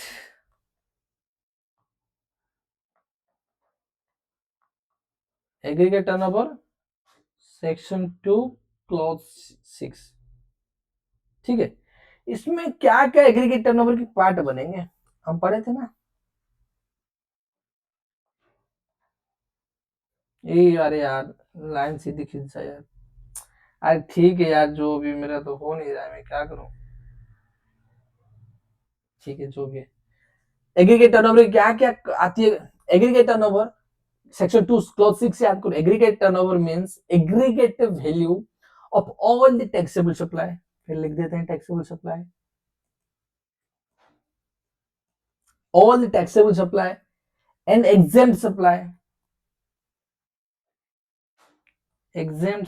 other than the supply on which the recipient is liable to pay tax। इसका मतलब RCM, that will other than बोल दिया ना, मतलब आरसीएम में आप जैसे मान लीजिए मैं एडवोकेटिंग सर्विस ले रहा हूँ, आरसीएम का चैप्टर हम ऑलरेडी पढ़ चुके हैं, आपको याद होगा ही होगा। ठीक है, अगर मैं एडवोकेट से कुछ सर्विस ले रहा हूँ, एडवोकेटिंग सर्विस, उसका कंसल्टेंसी लीगल फी ले रहा हूँ, लीगल चार्जेस, वो मेरे को कुछ चार्जेस किया, मतलब 10,000 चार्ज किया, उसके अगेंस्ट में मैं रजिस्टर्ड हूँ, मैं आरसीएम बेसिस में पे किया, तो क्या वो मेरा टर्नओवर की पार्ट बनेगा। अब एक बार सोच के बताइए, वो चैप्टर में मैंने आपको क्लियरली बताया था, क्या टर्नओवर की पार्ट बनेगा।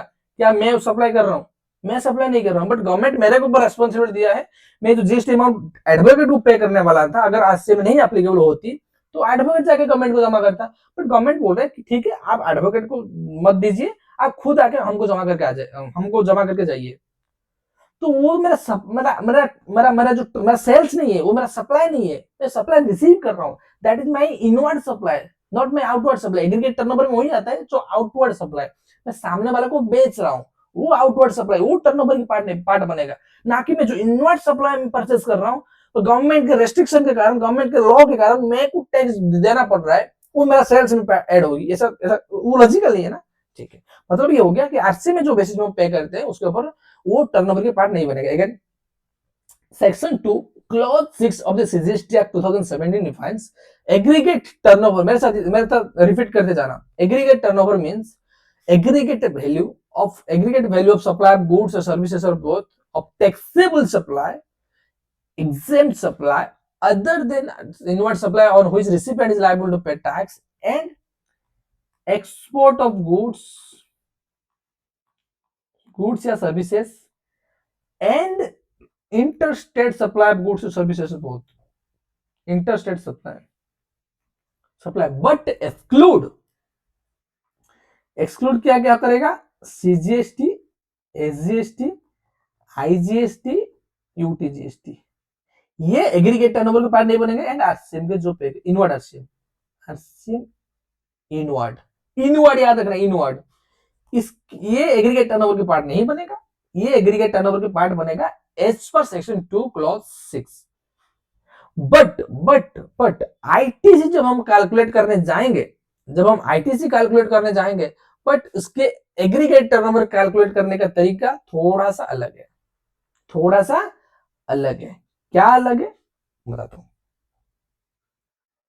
अच्छा, इसमें अलग क्यों दिया, तो गवर्नमेंट वही सेल्फिश वाला मतलब, गवर्नमेंट चाहता है कि ज्यादा से ज्यादा आईटीसी ना ले, तो एग्जाम सप्लाई में जान जो मतलब एग्जाम सप्लाई नहीं बनना चाहता, वो तो जानबूझ के एग्जाम सप्लाई में ही घुसा रहा है, जो एग्जाम सप्लाई में नहीं आना चाहिए था, तो गवर्नमेंट क्या बोल रहा है, हम उसको मानेंगे एग्जाम सप्लाई। क्यों गवर्नमेंट ऐड कर रहा है, गवर्नमेंट क्यों ऐड कर रहा है, यहाँ पे आइए मैं एग्जाम्पल दे रहा हूँ। जैसे मान लीजिए आप 100 रुपया जीएसटी पे करके आए, एग्जाम्पल लीजिए, 100 रुपया जीएसटी पे करके आए, ठीक है, जीएसटी पेड 100 रुपया, इसके ऊपर आप आईटीसी लेना चाहते हो, मान लीजिए आप कुछ सप्लाई किए 200 रुपया टैक्सेबल, 100 रुपया एग्जेम्प्ट, 100 रुपया एग्जेम्प्ट, जो आपका आईटीसी मतलब जो एग्जाम सप्लाई का प्रोपोर्शन क्या होगा, टोटल 100, 300, टोटल कितना हो गया 200 plus 100 equal to 300 total turnover. तो एग्जाम टर्नओवर टोटल टर्नओवर की कितना हिस्सा बन रहा है, सॉरी टोटल टोटल जो परसेंटेज है एग्जाम टर्नओवर की परसेंटेज क्या हो रहा है टोटल टर्नओवर की, टोटल टर्नओवर हो गया 100, सॉरी एग्जाम टर्नओवर हो गया 100, 300 हो गया क्या टोटल टर्नओवर, तो परसेंटेज कितना बन जाएगा 33%। परसेंटेज के लिए 100 मल्टीप्लाई करते हैं 33%। तो इसका मतलब क्या हो गया 33%। मान लीजिए यहाँ पे ये 100 की जगह 100 की जगह 150 हो जाता, मान लीजिए ये 100 की जगह 150 हो जाता, तो कितना एलिजिबल होता बताओ 150 बाई 300 इंटू 100, मतलब डायरेक्ट 50% आईटीसी इनएलिजिबल हो जाता, 50% आईटीसी इनएलिजिबल हो जाता है ना। तो आप क्या चीज नोटिस कर रहे हो, तो आपकी एग्जाम सप्लाई है ना ये अगर बढ़ते जाएगा, अगर ये चीजें बढ़ते जा रहा है जितना आपकी टोटल टर्न हम डिवाइड करेंगे टोटल टर्नओवर को, वैसे कोई भी कॉमन सोच के बताइए ना, जैसे आपके पास कोई मतलब लॉजिक नहीं है, जैसे हम कॉस्टिंग पढ़ते हैं एफएम पढ़ते हैं तो हम क्या करते हैं स्टैटिस्टिक्स हमारा जो रेशियो अवेलेबल नहीं होता है हम मान लेते हैं ये 50-50% यूज हो रहा है, वैसे गवर्नमेंट क्या बोल रहा है कि हम कैसे डिवाइड करेंगे कि कितना मतलब टैक्सेबल सप्लाई करने में काम में आया, कितना एग्जाम सप्लाई करने में काम में आया, कितने कैसे डिवाइड करेंगे, टर्नओवर के बेसिस में डिवाइड करेंगे, टोटल टर्नओवर ले लेंगे उसके ऊपर एग्जाम सप्लाई जितना करने में काम में आया होगा तो उसको उतना प्रोपोर्शनेट के आईटीसी हम कैंसिल कर देंगे, उतना प्रोपोर्शनेट के आईटीसी हम कैंसिल कर देंगे, ताकि हमको ये हो जाए मतलब टैक्सेबल सप्लाई करोगे तो आईटीसी ले लेना, जैसे हम पढ़े थे बेस में, जो बेस आपको बना रहा था वही बताया था ना, जितना टैक्सेबल सप्लाई करने में काम आओगे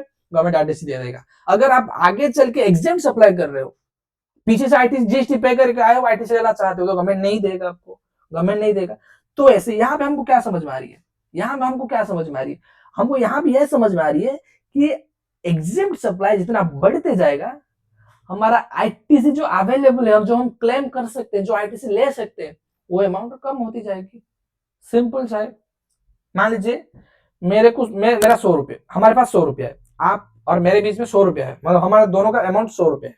पापा ने बोले जैसे हम दोनों भाई बहन है या फिर दो भाई है, आप लड़की हो तो बहन हो और भाई हो मतलब लड़के हो तो भाई हो, ठीक है हम दो भाई है पापा की, पापा ने हमको दिए 100 रुपया कि दोनों खर्चे कर लेना, दोनों खर्चे कर लेना।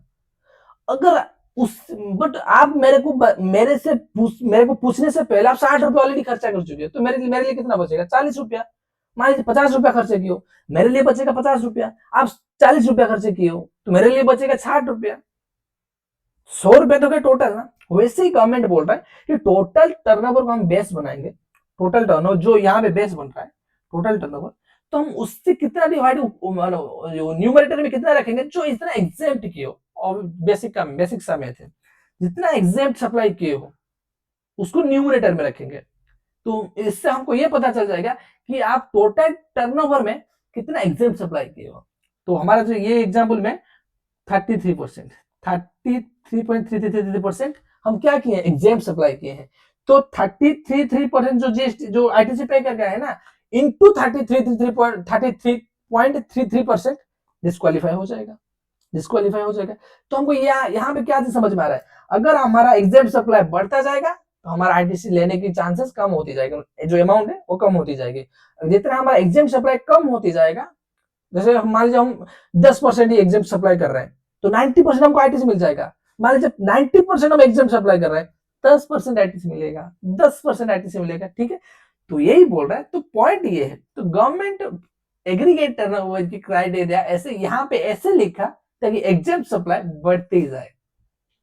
गवर्नमेंट चाह ऐसे तो बोल दिया कि हम आईटीसी देंगे, बट देते समय गवर्नमेंट को बहुत चुभता है ना, बहुत चुभता है, बहुत काटता है जो गवर्नमेंट को, गवर्नमेंट चाहता नहीं है कि मैं आईटीसी दूं। तो गवर्नमेंट यहां पे क्या किया, ठीक है, क्योंकि कैपिटल गुड्स से बहुत बड़ा अमाउंट आईटीसी आप ले लेंगे मेरे से, मैं क्या करता हूं ना, मेरे पास एक फंडा है, मैं एग्जाम सप्लाई, ये तो डेफिनेशन है एग्जाम सप्लाई के ऊपर प्रोपोर्शनल कैलकुलेट करोगे कितना एग्जाम सप्लाई के लिए आप यूज कर रहे हो, तो मैं एग्रीगेट टर्नओवर को ऐसे मॉडिफाई करूं, एग्रीगेट टर्नओवर को ऐसे मॉडिफाई करूं, जो एग्जेम्प्ट सप्लाई जो न्यूमरेटर में आने वाला है वो बढ़ती जाए। न्यूमरेटर जैसे मान लीजिए न्यूमरेटर वाला बढ़ती जाएगा तो प्रोपोर्शनेट बढ़ती जाएगा। ये 100 रुपया हो गया, ये 150 हो जाएगा तो 150 बाई 300 50% हो जाएगा। मान लीजिए 200 हो जाए, 200 बाई 300 हो गया तो ये 60% हो जाएगा। मान लीजिए 250 बाई 300 हो गया तो 75% हो जाएगा। गेटिंग माय पॉइंट और नॉट? जितना आप न्यूमरेटर वाला मतलब एग्जेम्प्ट सप्लाई बढ़ता जाएगा तो गवर्नमेंट को आईटीसी देने का बर्डन भी कम होते जाएगा।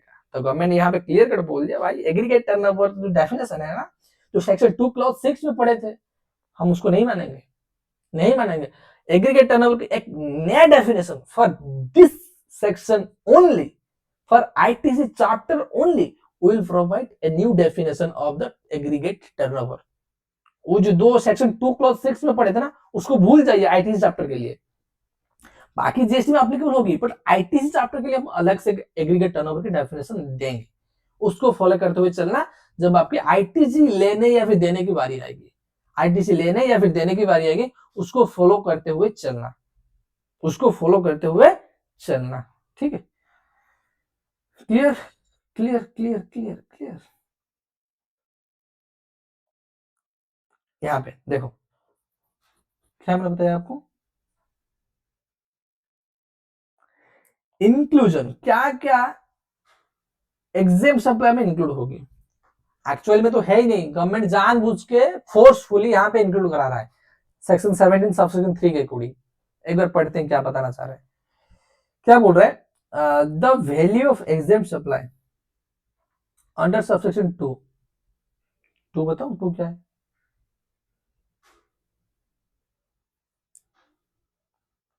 ये वाला, इसके बात कर रहा है।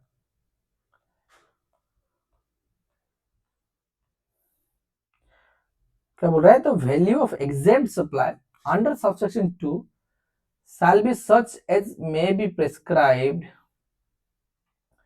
and shall include supplies on which the recipient is liable to pay tax. Shall include, देखो क्या बोल रहा है, the value of exempt supply under subsection 2 shall be such, shall मैं नहीं यूज किया, shall मतलब कंपलसरी, मैं जो बोल रहा आपको लेना ही पड़ेगा। shall be such as may be prescribed, जो प्रेस्क्राइब किया जाएगा, टाइम बाय टाइम मैं प्रेस्क्राइब करते रहूंगा। इसी पॉइंट को प्रेस्क्राइब करते हुए बहुत सारा चीज प्रेस्क्राइब भी गवर्नमेंट किया है। एंड shall include, इसको भी इंक्लूड करना, shall include supply on which the recipient is liable to pay tax on reverse charge basis। जो मैं आपको कुछ देर पहले ये बता रहा था ना, ये जो एग्जेम्प्ट सप्लाई का टर्नओवर हम कैलकुलेट करेंगे, आपको कुछ समय पहले कहाँ चला गया, कहाँ चला गया, कहाँ चला गया, कहाँ, मैं आपको यही बता रहा था अभी। ये देखो, ये एग्रीगेट टर्नओवर के पार्ट नहीं बनेगा, एग्रीगेट टर्नओवर के पार्ट नहीं बनेगा, एग्रीगेट टर्नओवर के पार्ट नहीं बनेगा, यही बता रहा था आपको। पर ये अभी जो हम प्रोविजन पढ़ रहे हैं वो बोलेगा ये वाला पार्ट बनेगा। ये आरसीएम वाला जो पार्ट नहीं बन रहा था ना एग्रीगेट टर्नओवर में, जो सेक्शन 2 क्लॉज 6 में पढ़े थे डेफिनेशन वाला चैप्टर में, आईटीसी चैप्टर में इसको एग्रीगेट टर्नओवर पार्ट बनाना। किस एग्रीगेट टर्नओवर कौन सा एग्रीगेट टर्नओवर होता है ना, दो, टैक्सेबल होगा या फिर एग्जेम्प्ट होगा, इसको एग्जेम्प्ट मानना। क्या कर सकते हो, गवर्नमेंट तो बता रहा है क्या कर सकते हैं, गवर्नमेंट तो बता रहा है इसको एग्जेम्प्ट मानना। एक्चुअल में है नहीं, एग्जेम्प्ट क्यों माने उसको, अगर वो एग्जेम्प्ट होगा तो एग्जेम्प्ट माने, अगर वो टैक्सेबल होगा तो टैक्सेबल माने। बट गवर्नमेंट बोल रहा है भाड़ में जाए, एग्जेम्प्ट या टैक्सेबल भाड़ में जाए। अगर आप आरसीएम बेसिस में टैक्स पे कर रहे हो, इनवर्ट सप्लाई के मतलब जो सप्लाई कर रहे हो इसमें आरसीएम लगता है, उसको एग्जेम्प्ट सप्लाई के पार्ट, एग्जेम्प्ट सप्लाई मानना for the ITC chapter only, for the ITC chapter only उसको एग्जेम्प्ट सप्लाई मानते हुए चलना। ठीक है, क्या बोल रहे हैं,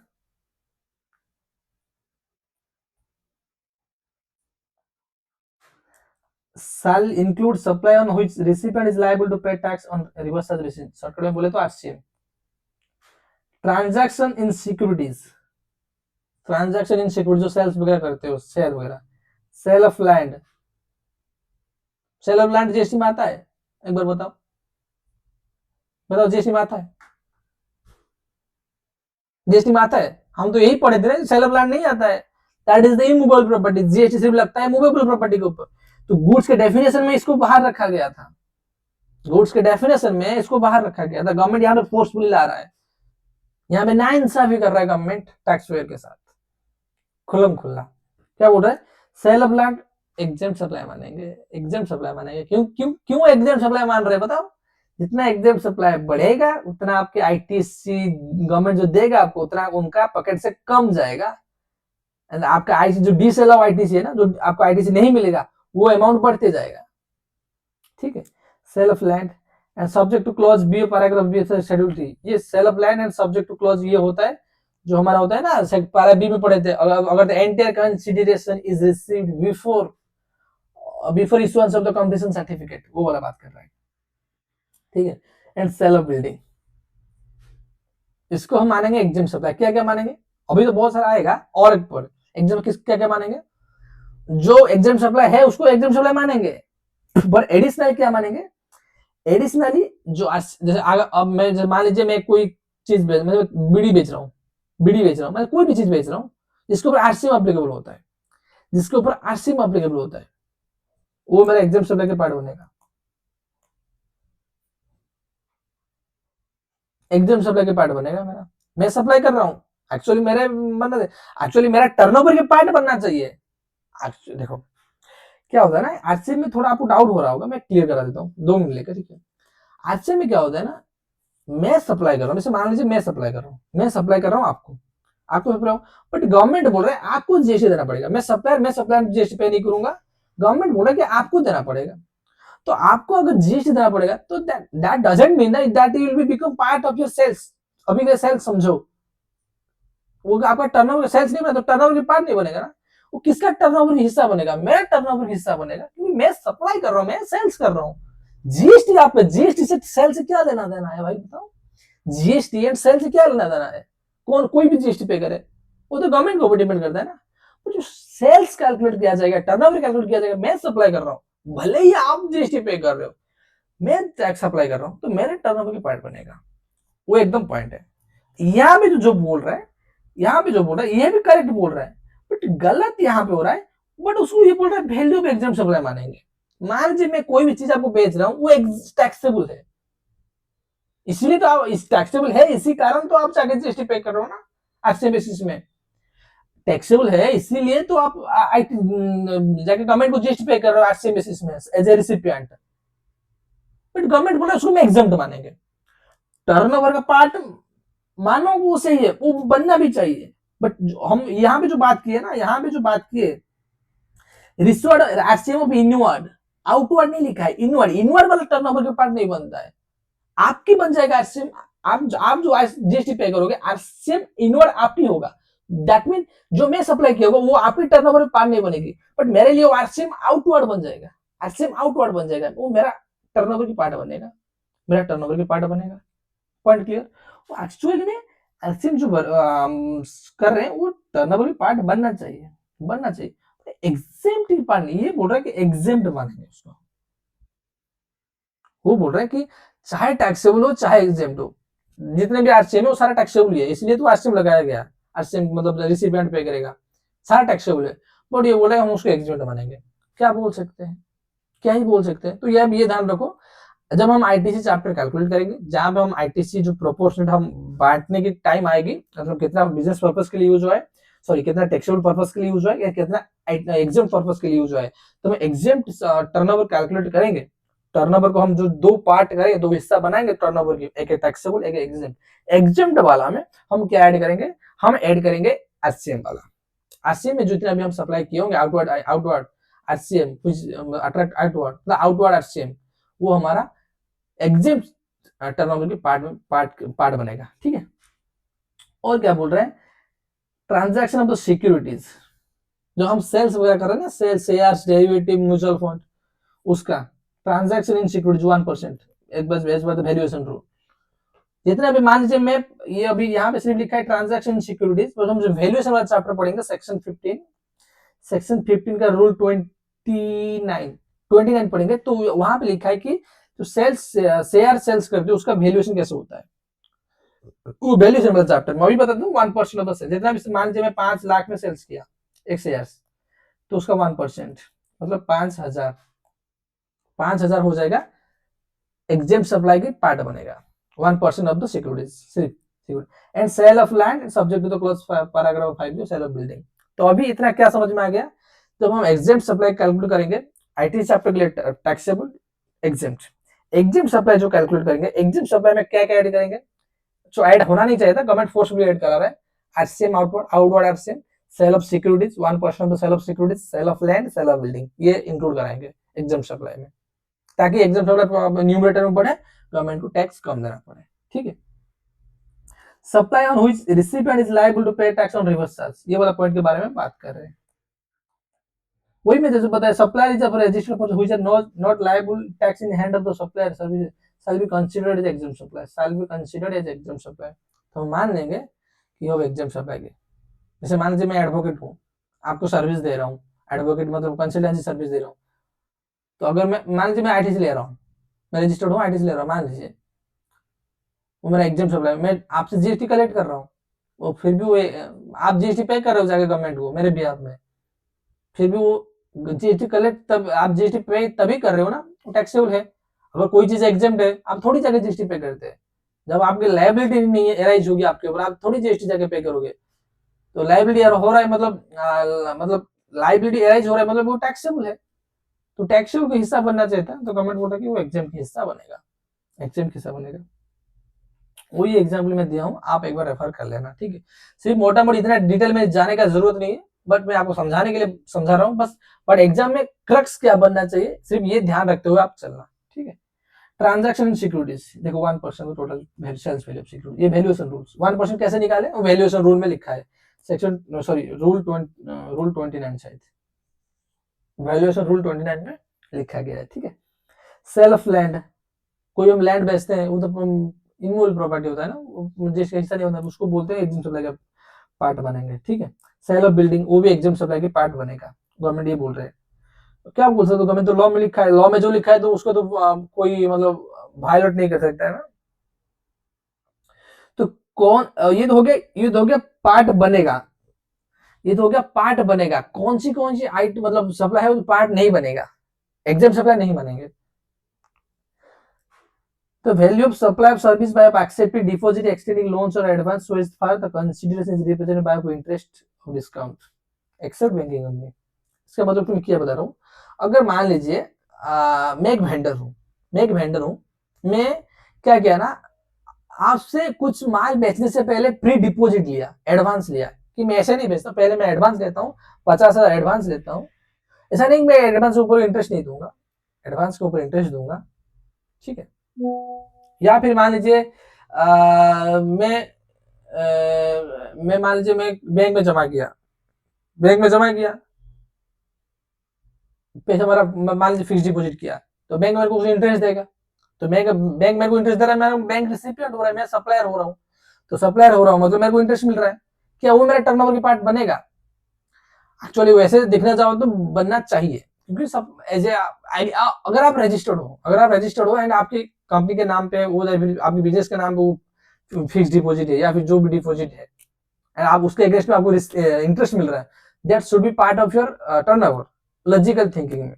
तो गवर्नमेंट छोटा मोटा डिस्काउंट दे दे रहा है, गवर्नमेंट बोल रहा है तो ये बड़े बड़े तो हम ले लिए, बड़े बोले तो गवर्नमेंट, हम सारे लोग बोलेंगे हमको सेल्फिश, और छोटा मोटा 2 कड़ी का जो ये है ना, 2 छोटे मोटे चीज दाना फेंक देते हैं, जो टैक्स पेयर है उनके मुंह पे फेंक देते हैं, बड़ा बड़ा हम ले लिए, जो भी जहां पे ज्यादा टैक्स से मतलब आईटी से हम डिस्क्वालीफाई कर सके रेसिपिएंट की, बट थोड़ा सा 2-3 दाना मुंह पे फेंक दिए, ये वाला हम ये भी एक्सक्लूड कर रहे हैं ना, ये एग्जाम सप्लाई मतलब टर्नओवर की पार्ट मानना चाहिए, बट हम उसको एग्जाम सप्लाई नहीं मानेंगे, उसको टैक्सेबल मानेंगे, तो मतलब एग्जाम सप्लाई जो ऊपर है वो कम हो जाएगा, पर ये छोटा मोटा ट्रांजेक्शन है, इसमें ज्यादा कुछ होता नहीं है, कितना ये आप डिपोजिट करोगे, कोई फिक्स डिपोजिट करता है क्या?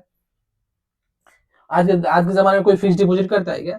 सारे इन्वेस्ट करते हैं, तो इन्वेस्ट जो कर रहे होंगे तो वो वहां पे इंक्लूड हो गया भाई, यहाँ पे इंक्लूड हो गया, तो गवर्नमेंट आपको कैसा फायदा दे रहा है? कुछ भी फायदा नहीं दे रहा है, नाम की फायदा दे दिया 2-3 दिन, मतलब ऐसे कोड़ी दाना फेंक के। ठीक है, अगर आप कुछ मतलब डिपॉजिट दे रहे हो उसके अगेंस्ट में आपको कुछ इंटरेस्ट मिल रहा है, that will part of your turnover, but exempt supply के पार्ट नहीं बनेगा, एग्जाम सप्लाई पार्ट नहीं बनेगा मतलब टैक्सेबल बन जाएगा। ठीक है, और क्या बोल रहा है, the value of supply service by transportation goods by vessel from the custom station clearance to Indian, अगर कुछ मतलब ट्रांसपोर्टेशन ऑफ गुड्स दे रहे हो by vessel from custom station of clearance of India to place of outside India. तो custom station से vessel के through आप कुछ सर्विस दे रहे हो, ट्रांसपोर्टेशन ऑफ गुड्स की सर्विस दे रहे हो, that will not part of your exempt supply, exempt supply की पार्ट नहीं बनेगा। The value of the duty credit की भी जो कस्टम का हम चैप्टर पढ़ेंगे, ये क्या होता है ड्यूटी क्रेडिट स्क्रिप्ट, इसको मैं डिटेल में समझाऊंगा। क्या होता है ना, पहले क्या होता था, अभी एक मिनट के लिए बता दे रहा हूँ, पहले क्या होता था, आप एक्सपोर्ट जब करते हो ना, जो एक्सपोर्ट करते समय आप जीएसटी पे करते हो, जीएसटी पे करते हो, तो गवर्नमेंट आपको स्क्रिप्ट यूज करती थी, उस स्क्रिप्ट को बेच सकते हो मार्केट में, गवर्नमेंट को बेच सकते हो या फिर किसी पार्टी को बेच सकते हो, जिसको जैसे मान लीजिए मेरे पास स्क्रिप्ट मतलब जैसे वॉलेट हुआ है, मेरे पास स्क्रिप्ट है, आप कुछ एक्सपोर्ट कर रहे हो, आपको क्या होगा, आप एक्सपोर्ट कर रहे हो तो आपको जीएसटी देना पड़ेगा, आईटीसी देना पड़ेगा, आईजीएसटी देना पड़ेगा। तो क्या होता है, आईजीएसटी देना पड़ेगा, बट आईजीएसटी ना देके आप उस स्क्रिप्ट देके आईटीसी मतलब जो टैक्स अमाउंट का रिप्लेसमेंट स्क्रिप्ट यूज होता था पहले, वो अगर वो बेच रहे हो, वो एग्जाम सप्लाई नहीं बनेगा, वो एग्जाम सप्लाई नहीं बनेगा, एग्जाम सप्लाई नहीं बनेगा तो मतलब टैक्सेबल सप्लाई बनेगा। हम क्या पढ़ रहे हैं, exclusion in value of exempt supply, क्या क्या चीज ऊपर पढ़े, क्या ऊपर क्या पढ़े, ऊपर क्या पढ़े, इंक्लूजन, कौन सी चीज एग्जाम सप्लाई माना जाएगा, यहाँ पे हम पढ़ रहे हैं कौन सी चीज एग्जाम सप्लाई नहीं माना जाएगा, एक्सक्लूजन, कौन सी चीजें एग्जाम सप्लाई नहीं माना जाएगा, ठीक है। और क्या बोल रहा है, और यहाँ पे बोल रहा है शेड्यूल 3, शेड्यूल 3 याद करो, सेक्शन 7 सबसेक्शन 2 में पढ़े थे, याद करो। शेड्यूल 3 में जो नेगेटिव लिस्ट के बारे में बात करता है, neither supply of goods not supply of service, क्या वो एग्जाम सप्लाई माना जाएगा, गवर्नमेंट बोल रहा है नहीं, वो एग्जाम सप्लाई माना नहीं जाएगा। एक्सेप्शन 3, 3 एक्सेप्शन छोड़ के, merchant trading, high sales and inward sales. ये जो हम रिवीजन लेक्चर नोट बनाऊंगा ना आपके लिए, ये इतना सारा पढ़ने का जरूरत नहीं है, रिवीजन नोट में सारा क्रिस्प लिख दूंगा, एकदम पूरा क्रिस्प, मतलब जो एग्जाम टाइम में सिर्फ आपको देखना रहेगा, वो नोट में बना के आपको प्रोवाइड करा दूंगा। बट अभी हम पढ़ रहे हैं ना, जितना हमारा इंटरप्रिटेशन इंप्रूव करेंगे तभी हमको बाद में फायदा मिलेगा, एज आफ्टर द प्रोफेशनल्स, कहीं पे नोट वगैरह पढ़ रहे हैं, ऑफिस में बहुत सारा मतलब नोटिंग वगैरह करना होता है, तो इंटरप्रिटेशन की स्किल जो है आपकी बढ़ती जाएगी, ठीक है। तो क्या हो रहा है, ये जो 3 ट्रांजैक्शन है, merchant trading, high sales and inward sales, ये क्या है, मर्चेंट ट्रेडिंग क्या क्या किसको के बोलते हैं, अगर मान लीजिए मैं कुछ फॉरेन से कुछ ट्रांजैक्शन मतलब माल मंगा रहा हूँ, कुछ सामान मंगा रहा हूँ, वो सामान क्या हुआ, मैं इंडिया पहुंचने से पहले, मैं मान लीजिए मैं ऑस्ट्रेलिया से मंगा रहा हूँ वो सामान, पर वो सामान इंडिया पहुंचने से पहले in between the sea, India अभी तो इंडिया में अराइव नहीं हुआ है, मैं उसी दौरान बाकी जापान में एक बंदा को भेज देता हूँ, मतलब बाहर से बाहर भेज दे रहा हूँ, इंडिया में आया नहीं है, उसको बोलते हैं मर्चेंट ट्रेडिंग। वो शेड्यूल 3 में कवर होता है, वो neither supply of goods not supply of service, क्योंकि वो इंडिया में आया ही नहीं, इसीलिए मर्चेंट ट्रेडिंग बोलते हैं। तो हाई सी सेल्स किसको बोलते हैं, हाई सी सेल्स किसको बोलते हैं, वही एग्जाम्पल, जैसे मान लीजिए मैं ऑस्ट्रेलिया से मंगा रहा हूँ, ऑस्ट्रेलिया से माल मंगा रहा हूँ, ठीक है, माल मंगा रहा हूँ, तो मैं क्या किया, हमारा मर्चेंट ट्रेडिंग में बाहर वाला था रिसिपिएंट मतलब परचेजर, पर यहाँ पे परचेजर बन जाएगा इंडियन वाला, मतलब हमारे देश के लोग, कोई भी बंदा, वो क्या, वो माल इंडिया पहुंचने से पहले मैं हमारे देश में और एक लोग को भेज देता हूँ, और एक मतलब बिजनेस पर्सन को भेज, और एक कंपनी को भेज देता हूँ, तो गवर्नमेंट ये बोलते हैं उसको हाई सी सेल्स बोलेंगे, उसके ऊपर हम जीएसटी नहीं लेंगे।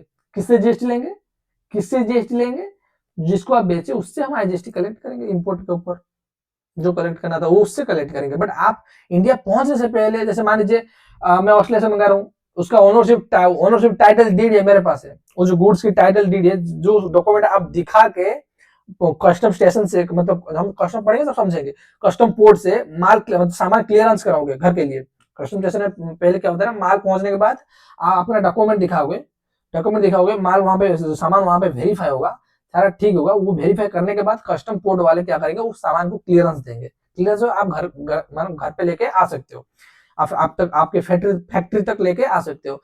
जब तक क्लियरेंस नहीं मिलेगा, क्लियरेंस मिलने के लिए आपको उसका ओनरशिप टाइटल डीड, वो जो डॉक्यूमेंट है, वो जो माल आया ना, वो सामान जो आया है उसका ओनर मैं हूँ, उसको दिखाना पड़ता है। बट वो चीज जो दिखाएगा वो उसका ओनर रहेगा।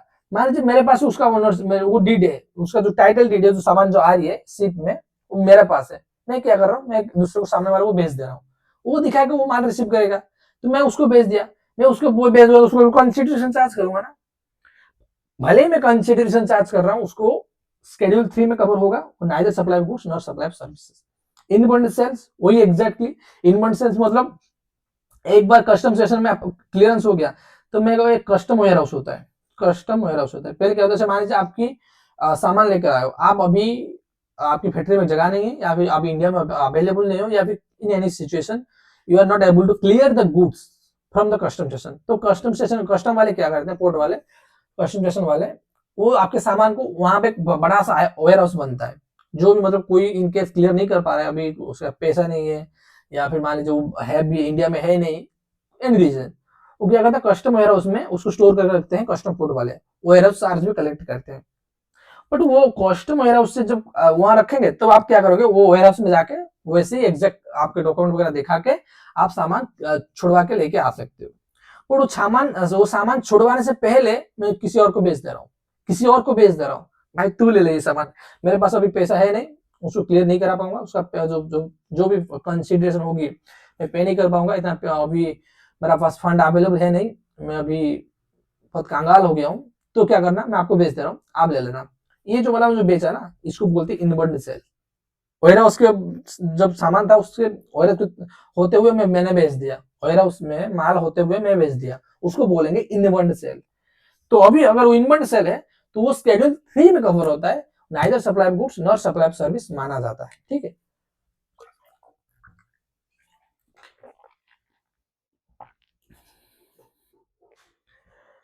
Neither supply goods not supply service माना जाता है। क्या वो एग्जाम सप्लाई के पार्ट बनेगा? यस। मतलब ये हो गया स्केड्यूल 3 में जो भी ट्रांजैक्शन है, कोई भी एग्जाम सप्लाई माना नहीं जाएगा, एक्सेप्ट एक्सेप्ट ये तीनों। अगर ये 3 ट्रांजैक्शन कर रहे हो, this will part of your exempt supply. ये एग्जाम सप्लाई बढ़ाएगा, तो एग्जाम सप्लाई जितना बढ़ेगा उतना आपकी आईटीसी डिस्क्वालीफाई, आईटीसी डिनाई होगा, मतलब गवर्नमेंट उतना कम देगा, उतना एग्जाम सप्लाई बढ़ेगा। ये हो गया हमारा ये। अच्छा, ये एग्जाम्पल एक बार देख लेते हैं। ठीक है,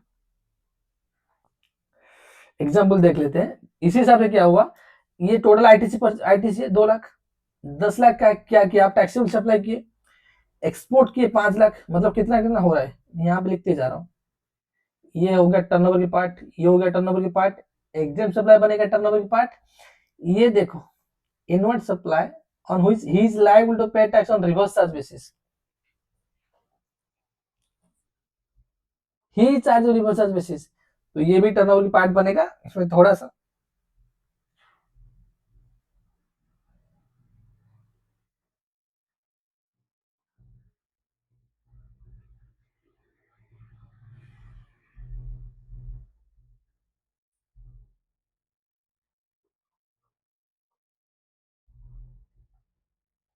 तो ये भी एग्जाम टर्नओवर की पार्ट बनेगा, तो ये भी एग्जाम टर्नओवर की पार्ट बनेगा। तो क्या हो गया यहाँ पे, तो क्या हो गया यहाँ पे, देखो टोटल टोटल सेल्स कितना हो गया, ये हो गया 10 5 15, ये 3 18, ये 2 20, 20 हो गया टोटल सप्लाई। टोटल सप्लाई कितना हो गया 20। टैक्सेबल इसमें कितना हो गया, टैक्सेबल हो गया ये जितने जिसके ऊपर आईटीसी मिलेगा, ये 10 लाख हो गया, ये 5 लाख हो गया, 15 लाख, 15 लाख हो गया, 15 लाख, ये 10 लाख, ये 5 लाख, 15 लाख हो गया, ये हो गया 15 लाख। 15 लाख के ऊपर आईटीसी मिलेगा, किसके ऊपर नहीं मिलेगा, किसके ऊपर नहीं मिलेगा, बाकी जो रह गया उसको नहीं मिलेगा, एग्जाम हो गया। 3 ये 2, 5 लाख नहीं मिलेगा, मतलब 20 से अगर 15 करोगे, मतलब 5 lakh divided by total turnover 20 lakh, कितना हो रहा है, 25% हो रहा है। तो ये जो 2 लाख में 25% मतलब एलिमिनेट हो जाएगा, मतलब उसका अगेंस्ट में आईटीसी मिलेगा नहीं। तो 2 लाख में अगर आईटीसी 25% के ऊपर नहीं मिलेगा, मतलब कितने, 50,000 आपको आईटीसी नहीं मिलेगा नहीं, तो कितना मिलेगा, 1.5 लाख मिलेगा, तो आईटीसी अवेलेबल 1.5 लाख। क्लियर, एक बार क्लियर कर, टोटल सेल टोटल सप्लाई है 20 lakh, taxable and zero rate में मिला के, क्योंकि जीरो रेट के ऊपर भी आईटीसी मिलेगा, यहाँ पे देखो इस बात किए थे, इंक्लूडिंग जीरो रेट आईटीसी मिलेगा। तो 10 lakh taxable, 5 lakh zero rate, 15 lakh हो गया, इसके ऊपर आईटीसी मिलेगा, मतलब 15 लाख बाई 20 लाख इंटू 100 कितना हो गया, 75%। जितना भी आप आईटीसी पे किए हो 75% आईटीसी मिल जाएगा, 25% आईटीसी नहीं मिलेगा। तो 2 लाख में 25% क्या होता है, 50,000 होता है, तो 50,000 आईटीसी नहीं मिलेगा, आईटीसी अवेलेबल 1.5 लाख। ठीक है, ये हो गया सेक्शन 17 सबसेक्शन 3, सेक्शन 17 सबसेक्शन 4 क्या बोल रहा है, ये बात कर रहा है बैंकिंग कंपनी के अगेंस्ट में। ये तो कल कवर करेंगे, ब्लॉक क्रेडिट वाला बहुत इंपॉर्टेंट कॉन्सेप्ट है। ये बैंकिंग कंपनी वाला रेस्पेक्ट में बात कर रहा है। ये क्या बता रहा है, अगर अगर बैंकिंग कंपनी को एक मतलब जैसे कॉम्पोजिशन स्कीम पड़े थे ना, इसे छोटा सा रिलैक्सेशन दिया गया है बैंकिंग कंपनी को। बैंकिंग कंपनी अगर चाहता है, बैंकिंग कंपनी अगर चाहता है, वो जितना भी टैक्सेबल सप्लाई किया है उसका 50% के ऊपर वो आईटीसी देगा, मतलब आईटीसी उसका आईटीसी मिलेगा, और बाकी जो 50% है उसके ऊपर आईटीसी नहीं मिलेगा। उसका एक्सेप्शन है, अगर अगर अगर प्रोवाइडेड था। मैं एग्जांपल देता हूँ, मान लीजिए एग्जाम इतने इंपॉर्टेंट नहीं है, बट एक बार सुन लीजिए। मैं एक बार इंपॉर्टेंट नहीं इसका मतलब नहीं है कि हम नहीं पढ़ेंगे, डिटेल में पढ़ाऊंगा। एक बार एग्जांपल देख लीजिए। मान लीजिए 1 लाख रुपया वो टोटल टर्नओवर किया, तो हम मानेंगे 50% टैक्सेबल के लिए किए हो, 50% नॉन टैक्सेबल के लिए किए हो, मतलब एग्जाम के लिए किए हो। तो जितना भी आपकी आईटी से बन रहा है ना, उसका 50% आप आईटी से क्लेम करोगे। आपके पास 2 ऑप्शन है, आइदर आप पूरे डिटेल में जाइए, इनवॉइस दिखाइए, जीएसटी 1 भराइए एंड 3B भरिए, जीएसटी अमाउंट पे करना क्या होना चाहिए आईटी से, वो सारा जो सेक्शन 16 में जो प्रोविजन पड़े, अगर वो तरीका फॉलो करना चाहते हो तो वो फॉलो कर सकते हो। और एक ऑप्शन आपको दिया जा रहा है, फ्लैट 50%, 50-50% का ऑप्शन, मतलब जितना भी आप क्रेडिट है 50% आप क्रेडिट आपको मिलेगा, 50% नहीं मिलेगा। 50% आईटीसी मिलेगा एंड 50% आईटीसी नहीं मिलेगा।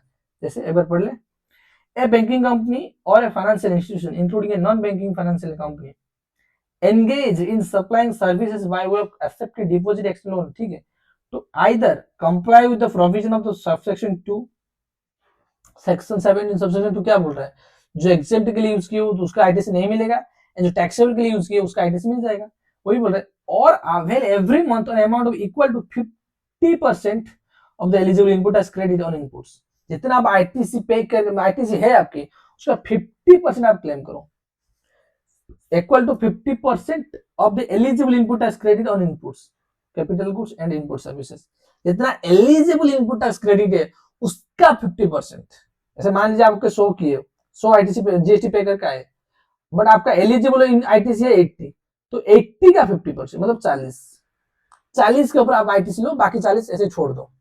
अगर आप ऐसे डायरेक्ट जाना चाहते हो, अगर आप सेक्शन 17 सबसेक्शन 2 फॉलो करना चाहते हो, मतलब टर्नओवर के क्राइटेरिया में जितना टैक्सेबल टर्नओवर हुआ उतना आईटीसी लूंगा, जितना एग्जाम हुआ उतना डिस्क्वालीफाई हो जाएगा, मेरे को नहीं मिलेगा।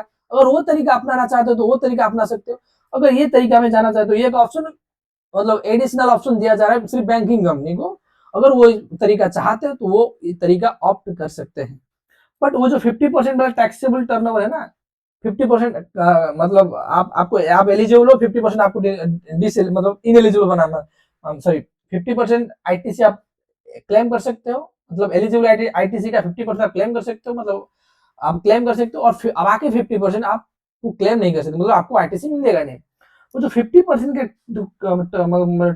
मैक्सिमम क्या ना, मैक्सिमम लिमिट है, उसमें क्या चीज नहीं आएगा, अगर अगर मेरे सेम पान में अगर मेरे डिस्टिंक्ट पर्सन को मैं कुछ बेच रहा हूं। एक बार पढ़े, provided further that the restriction of the 50%, जो 50% का रेस्ट्रिक्शन बोला ना कि 50% of the eligible input tax credit you are the eligible to take the claim take as an ITC, तो वो 50% में क्या चीज नहीं आएगा, shall not apply to the apex to the tax paid on the supply made by one registered person to another registered person having the same permanent number, मतलब shortcut में बोले तो डिस्टिंक्ट पर्सन। तो सेक्शन 25 सबसेक्शन 4 में पढ़े थे, section 25 subsection 4 में पढ़े थे डिस्टिंक्ट पर्सन की डेफिनेशन, को याद आ रहा है आपको, सेक्शन 25 सबसेक्शन 4। वो जो मतलब अगर मैं मान लीजिए उड़ीसा में ब्रांच है, मैं कोलकाता वाला ब्रांच को मैं कुछ सप्लाई कर रहा हूँ, वो 50% क्राइटेरिया में नहीं आएगा, मतलब उसके ऊपर में जितना आईटीसी मेरे को एलिजिबल है 100% में क्लेम कर सकता हूँ। सिर्फ जो डिस्टिंक्ट पर्सन में बीच आपस में जितना भी ट्रांजेक्शन होगा उसका 100% में क्लेम कर सकता हूँ। अगर मैं ये 50% वाला ऑप्शन क्लेम कर रहा हूं तो उसके अगेंस्ट में 100% क्लेम कर लूंगा, जो भी एलिजिबल आईटीसी होगी उसका 100% मेरे को मिल जाएगा, क्योंकि डिस्टिंक्ट पर्सन है, उसमें मतलब घोपला होने का कोई चांसेस नहीं रहता है। बट और मतलब ज्यादा गवर्नमेंट ये मतलब फैसिलिटी देना चाहता है कि अगर आप डिस्टिंक्ट पर्सन में आपस में कुछ ट्रांजेक्शन किए हो उसके ऊपर आप आईटीसी लेना चाहते हो तो 100% आईटीसी एलिजिबल हो ले सकते हो अगर अभी 50% वाला ऑप्शन आप क्लेम ऑप्ट करते हो तो बाकी केस में क्या होगा, आपको 50% आईटीसी मिलेगा, 50% डायरेक्ट फ्लैट 50% आपको आईटीसी मिलेगा नहीं ऑफ द इनएलिजिबल आईटीसी।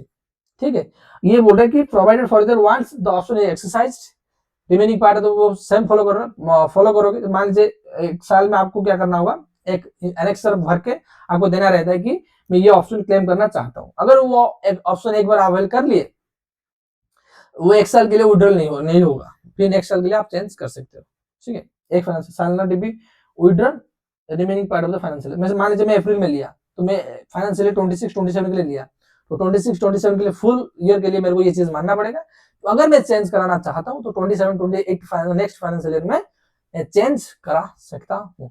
ठीक है, तो आई होप ये वीडियो आपको अच्छा लगा होगा। एंड ये जो 2 घंटे का लगभग क्लास हो गया बहुत, ठीक है, ये आपको अच्छा लगा होगा। अगर ये वीडियो आपको पसंद आ रही है तो आप दोस्तों लोगों के साथ शेयर करिए। एंड अगर आप चैनल में नया हो तो चैनल को सब्सक्राइब कर लीजिए। अगर लाइक बटन अभी तक भी दबाए नहीं हो, प्रेस कर दीजिए लाइक बटन। एंड आप दोस्तों लोगों के साथ शेयर करिए, जिस भी आप व्हाट्सएप ग्रुप में या फिर टेलीग्राम ग्रुप में, कोई ग्रुप में आप हो, आपकी प्रेजेंस है, तो आप वहां पे आसानी से शेयर कर सकते हो ताकि उनको भी फायदा मिले। अपडेटेड जीएसटी वाला classes free of cost, in depth revision, in depth knowledge, in depth interpretation के साथ आपको मिल रहा है।